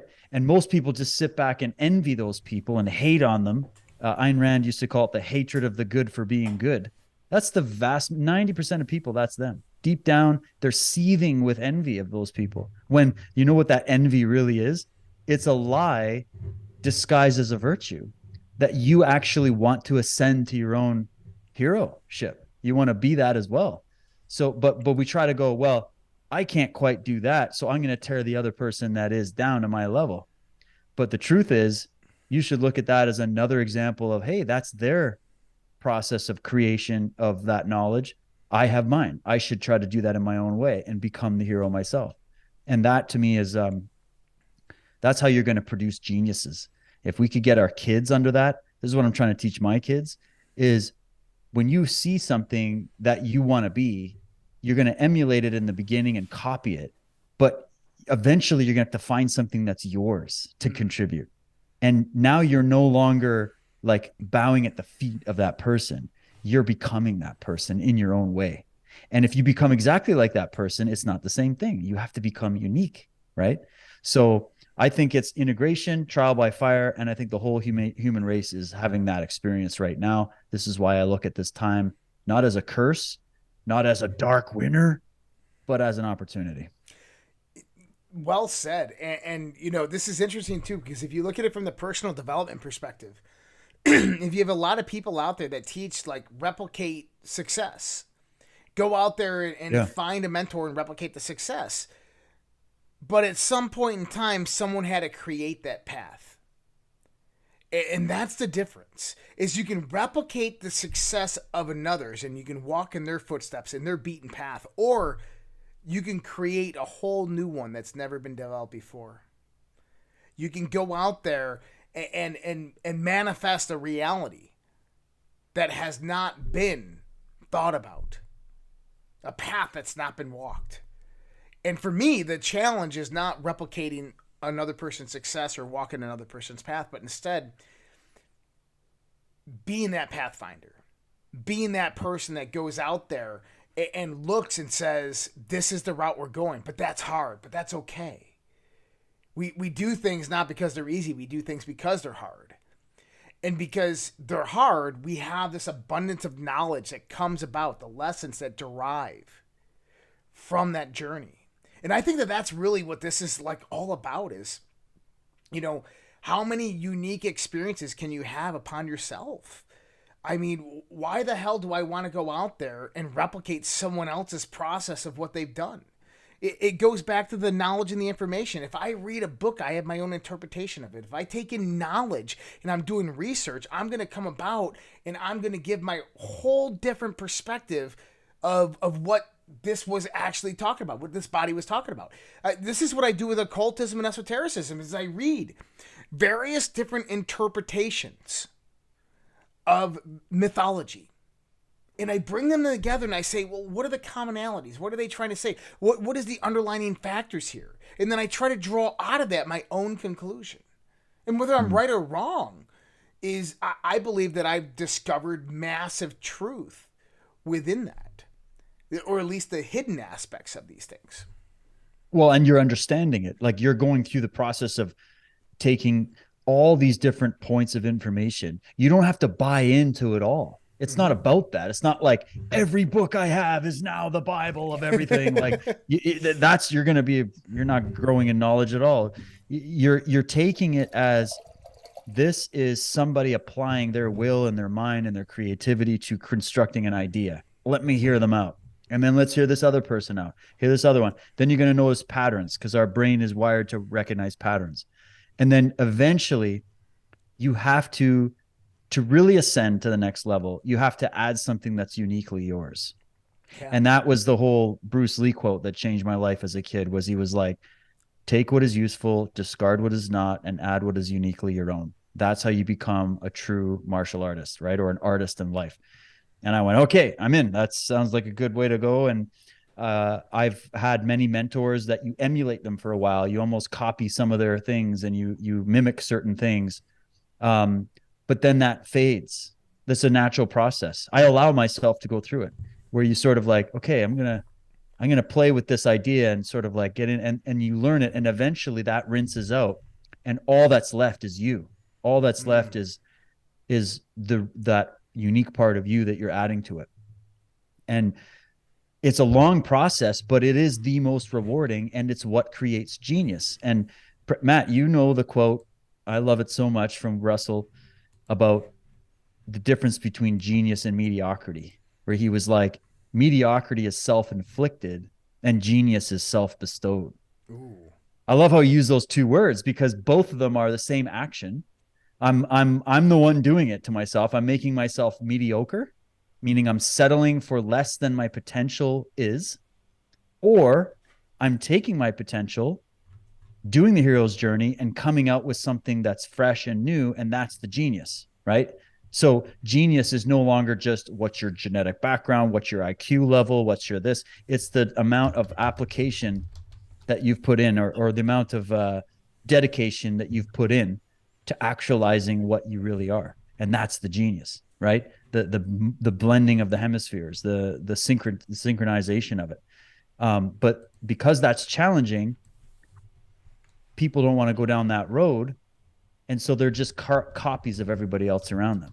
And we just mimic our environment. And there's even a survival reason we do that as humans. Like there's a reason we do it, but that can lead us into the jaws of the beast because they know this dynamic. They've already got it mapped out and they just know how to put all the carrots on the sticks and the bright shiny lights and everything's wrapped in a nice bow. And you don't know you're chomping down on poison. And the reason it's poison is because it's leading you away from who you really are. And now you're not an original anymore. You're not authentic anymore. You're not the genuine article anymore. You're just another carbon copy cut out of everybody else. And wouldn't the global totalitarians love nothing more than a world full of those kind of people? Right. So just by literally, I know everybody's like, what does this have to do with the solution? It is the solution. The less people that operate from the place of being inauthentic cardboard cutouts of everything else that they are seeing and imitating, monkey see, monkey do, the less of those people on the board, the less power that the tyrants and the criminals have. And the more organic, authentic people that are out there, that's checkmate. That's the end. Those people will cease to exist, those controllers and those criminals and those liars. So that's the way. The way out is in. That's well said, brother. Well said. Brings to mind a quote, if you'd like me to share it. Go ahead. This is from The Man Who Tapped the Secrets of the Universe. And he was asked, can you give me the secret of your life? By Glenn Clark. Russell hesitated, then replied, yes. I believe sincerely that every man has consummate genius within him. Some appear to have it more than others, only because they are aware of it more than others are. And that awareness or unawareness of it is what makes each one of them into masters or holds them down to mediocrity. I believe that mediocrity is self-inflicted and that genius is self-bestowed. Every successful man I have ever known, and I have known a great many, carries with him the key which unlocks that awareness and lets in the universal power that has made him into a master. What is the key? I asked. That key is desire when it is released into the great eternal energy of the universe. Desire. Boom. And there's the orgone. 100%. That's what this book is all about, Matt, is what that key at the end. And wow, there's the golden thread. I never saw the whole. I got to see the whole thing. Could you send me that whole quote? That just kicks it up a notch. Do you have The Man Who Tapped the Secrets of the Universe? I think I do. You sent me a bunch of those books. Yeah, I got to make sure I got that one. I've been working through this universal one. So yeah, that's in the first few pages. Okay, I'll check that out. You got it. Now I'm gonna have to buy that book. I just bought the other books. Now I'm gonna buy that one. Hey, you get 20% off till the end of February. Red Pill 20, baby. Go support it ain't a My Pillow, but hey, it's the next best thing, man. No, that one's only $12. I'm gonna get that one too. How about this? The pillow will be the physical thing, but being able to fall asleep is a totally different game. And actually, Walter Russell has a little tiny book, eh? Is it the little one where it's about the morning and this? Yeah. Did you have anything to tell people with that one? Well, he says basically that I can rend my day or make my day. And at night, when I lay my head down, I ask the Creator my question, I write it on my heart. And in the morning, the Creator gives it to me, and I go about making my day. And it's living the life triumphant. You know, that's what we're all tasked to really try to do here on this planet. We want to live and have happiness. We want to have love and camaraderie with our fellow man and live in safe worlds and safe neighborhoods. And, you know, I do remember a time when we used to leave the doors unlocked, and then we watched society slowly fall. But every fall can be rebuilt. Every trip or every snare can be undone. We can always rebuild what is burned to the ground, and we can do it better than it was done before. But each day is new, and it's a new challenge. And if you renew your mind, as Josh said earlier, and you gather new information and you utilize that new information into tools of wisdom, which wisdom is really the ability to use information or knowledge. Knowledge is, there's lots of knowledge in a library, or actually no knowledge in a library. The knowledge is in your head. You read words that reawaken the knowledge within you that you then utilize toward the function of your life, you know. And rending your day or making it is really up to you. So each day is new. Be reborn to it. Meet it head on. Notice your patterns. Pattern recognition is very important for addicts, especially if you want to get over certain things that are bothering you. I've had my own dealings with addictions throughout my life. So I do know that in terms of getting control and still being able to enjoy things, you know, I don't quit anything personally as a person because I don't like falling off of wagons, but I will lay things down if they're not good for me. But, or they're just too much. It's called moderation. But that way I can pick them back up if I want. I never quit smoking, but I only smoke maybe, I don't know, a carton lasts me about 3 to 4 months. So I like to have a cigarette when I have a drink, put it that way. Mm-hmm. But you can moderate, you can lay things down, pick them back up. You can do anything you want with your day, rend it or make it, it's up to you. But ultimately you do have the power to channel that universal energy, which creates and animates your body, makes it move through the will of your own mind. And creating your own reality is one of the most incredible things any of us can do, because it is the most rewarding at the end of the day, especially when you have a balanced mate that's creating hers, and together you create one that's even more incredible than what you can make by yourself. It's multiplying the power of your balanced mate together by 8 times, as opposed to just being able to multiply it once with yourself alone. I don't think any of us were meant to walk through this planet or on this world alone. You know, that's why the family unit's so important. But it's about function, it's about form, it's about creativity, it's about morals and virtues and the things in life that make life rewarding, you know, and transcending the pleasure principle into a reality principled life where, you know, pleasure isn't the reason you do things, guys. It's the difference in the quote that John Adams never said. A man who isn't a liberal by age 25 has no heart. And by extension, that same man, if he isn't a conservative by age 35, has no brain. So it's sort of, we go through these phases in life, but ultimately at the end of the day, we make it or we rend it. And when you get tired of rending it, that's when you start making it. But you got to hit the bottom before you can start going up. And it's within us. All power is there for the asking. All knowledge can be ours for the asking. And there's nothing we cannot do if we put our minds to it, including whoop the New World Order's ass and put them in jail, bring justice upon their heads, and give them lengthy sentences, making them eat bugs until the end of their lives. We should just condemn them to what they're trying to put us in. And just hey, I'm all for it. Yeah, justice. Bugs on the menu, centipede souffle, genetically modified corn, and yep. They got to get vaccinated every day, 3 times a day. No, we want them to last a little bit longer. Come on. You want to last Noah, here's your cricket burger. Here's your cricket burger. Oh man, guys, this has been fucking one of the longest shows we've done in a long time. I think the record's held by David and I. And the other one behind that's Ben Stewart. I was like, man, I'm sitting here going halfway through the show. I'm like, we should have invited Ben Stewart as well. Oh my god, this was. He's a cool dude. I awesome? watched his Chimerica years ago. That was a good film. Yeah, Ben's a cool guy. Stuff. Yep. Yeah. You know, how fun would it be, Josh, if we did a round table? We brought Ben Stewart into this conversation. Oh god, how many that would be? Let's have a live stream. A spherical Earth versus an eyeball Earth debate. I'm going to argue that the Earth is an eyeball. Okay, it's an eyeball. That's just awesome. kidding. It's an oblate eyeball. Let's get the eyeball Earth, the spherical Earth, and the flat Earth, and let's. And then there's that guy. Did you hear that a bunch of flat Earthers a couple of years ago got really bored with flat Earth, and they invented cube Earth? Did you hear about this? There was a whole cube thing that went for a while. Well, actually, that has some validity, but it's cube Earth. Nothing we're going to get into right now. The but dodecahedron. The cube I know what you're talking about, though. Not talking about physical. The cube that surrounds the Earth is billions of times larger than the Earth. But those corner projections and radar principles spiral through 2 opposing vortices to form the sphere. But the cube and the sphere are the sole working tools of creation. I'll give you all a hint.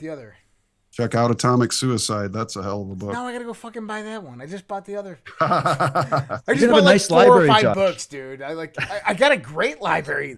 Like I Dude, got a you gotta really get this extensive one, library. the Tolkien.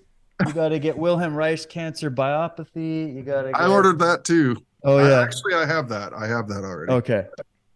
Nice. I got 3. What was the other one? Little Man. The Cosmic Superimposition is now in with another book as well. I think it was called. Shit, I can't remember. It's coming in a few days though. Well, I got the universe. Thanks for that inspiration, Dave. The Message of the Divine Iliad set, And then I got this other one that you just talked about. The what was that last one you were just talking about? I just got... Atomic Suicide. Atomic Suicide, Cancer No, Biopsy. the man who tapped the secrets of the universe. I got that Man one. who tapped the secrets. That's a key. I got a big list of martial art books too for people that want to get into that shit. I'll have to do a nice list of that, like the philosophy. Dude, that's a great idea too. Is start doing reading lists and putting those out. We have book club on the social red pill. We got book club, and people put books in there all the time, and like, oh, you guys should check this book out. I put my reading list out there, and I don't read as much these days as I want to, just because I'm doing so many fucking podcasts. Oh, I'm with you, man. I use it a lot for reference, right? Like, and that's why I do presentations. I like doing presentations because it actually helps me read and then collect it, and when I present it, I feel like I have a better understanding of it after, right? So yeah, everybody cancel your Oprah book club and switch to the Red Pill book club. Okay. Seriously. Get with it. And everybody out there, you're wondering if we're going to do a Zoom tonight. I'm definitely going to be jumping on a Zoom. So Fringe After Dark will start here in about 15. It's going to start right after this. So if you guys want to go to socialredpill.com, go to the events tab, go to Social Red Pill Zoom, just click on that link. I will be in there in a little bit. If these guys want to join me, they're more than welcome and absolutely invited. But this was fucking awesome. Got one question, Josh. Yes. Are you ever not podcasting? Yes. I take Saturdays and Sundays off. Okay. I do. Right. I do. I work throughout the week. And he does sleep. And I do sleep a little. I sleep like 4 or 5 hours a night. Well, then you're tapping your genius, because when you only need a certain amount of time of sleep, you're able to recharge quicker because you've got things to get done in this world. So there you go. I always feel bad when I go to sleep because there's so much to do and so much to learn. Forget your watch, people, and don't worry about if you only sleep 4 hours a night. That's actually a sign that you're in a budding stage of genius. Pursue it. Absolutely. Interesting. Very Rocket. Cool. Doc used to sleep 2 hours a night. Tesla too. He only slept a couple hours a night too.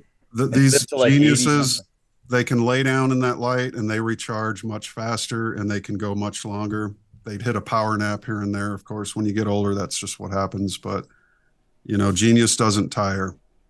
Absolutely. I love it. Well, gents, this was a blast. Thanks for being a part of this, Matt. We'll definitely have to do more with you. Go check him out, guys. Support his work. Hear him out. Just so many good things there.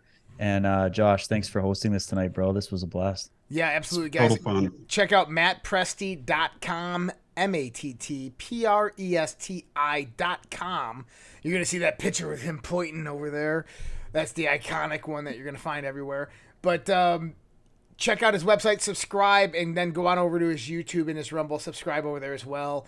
I'm subscribed on both of those channels, and I've been binging this shit for the last day and a half since we talked to him Wednesday. I'm like, man, where the hell have you been all my life? So appreciate you, man, for coming on. I can't wait to have both you guys on and we do this again. Yes, there is a Zoom for Princess Little 8 over there. I am jumping on Zoom here, so just everybody head over to Social Red Pill, go to the events tab. Social Red Pill Zoom. It is open now, so head on over there. We'll be on over there. Everybody else, much love, respect. God bless you guys. Take care. Have a great night. We'll see you guys next time. Thank you. Either we will get the full cooperation of other governments to stop this menace, or we will expose every bribe, every kickback, every payoff, and every bit of corruption that is allowing the cartels to preserve their brutal reign. And it is indeed brutal. And they call me Eye Patch McCain.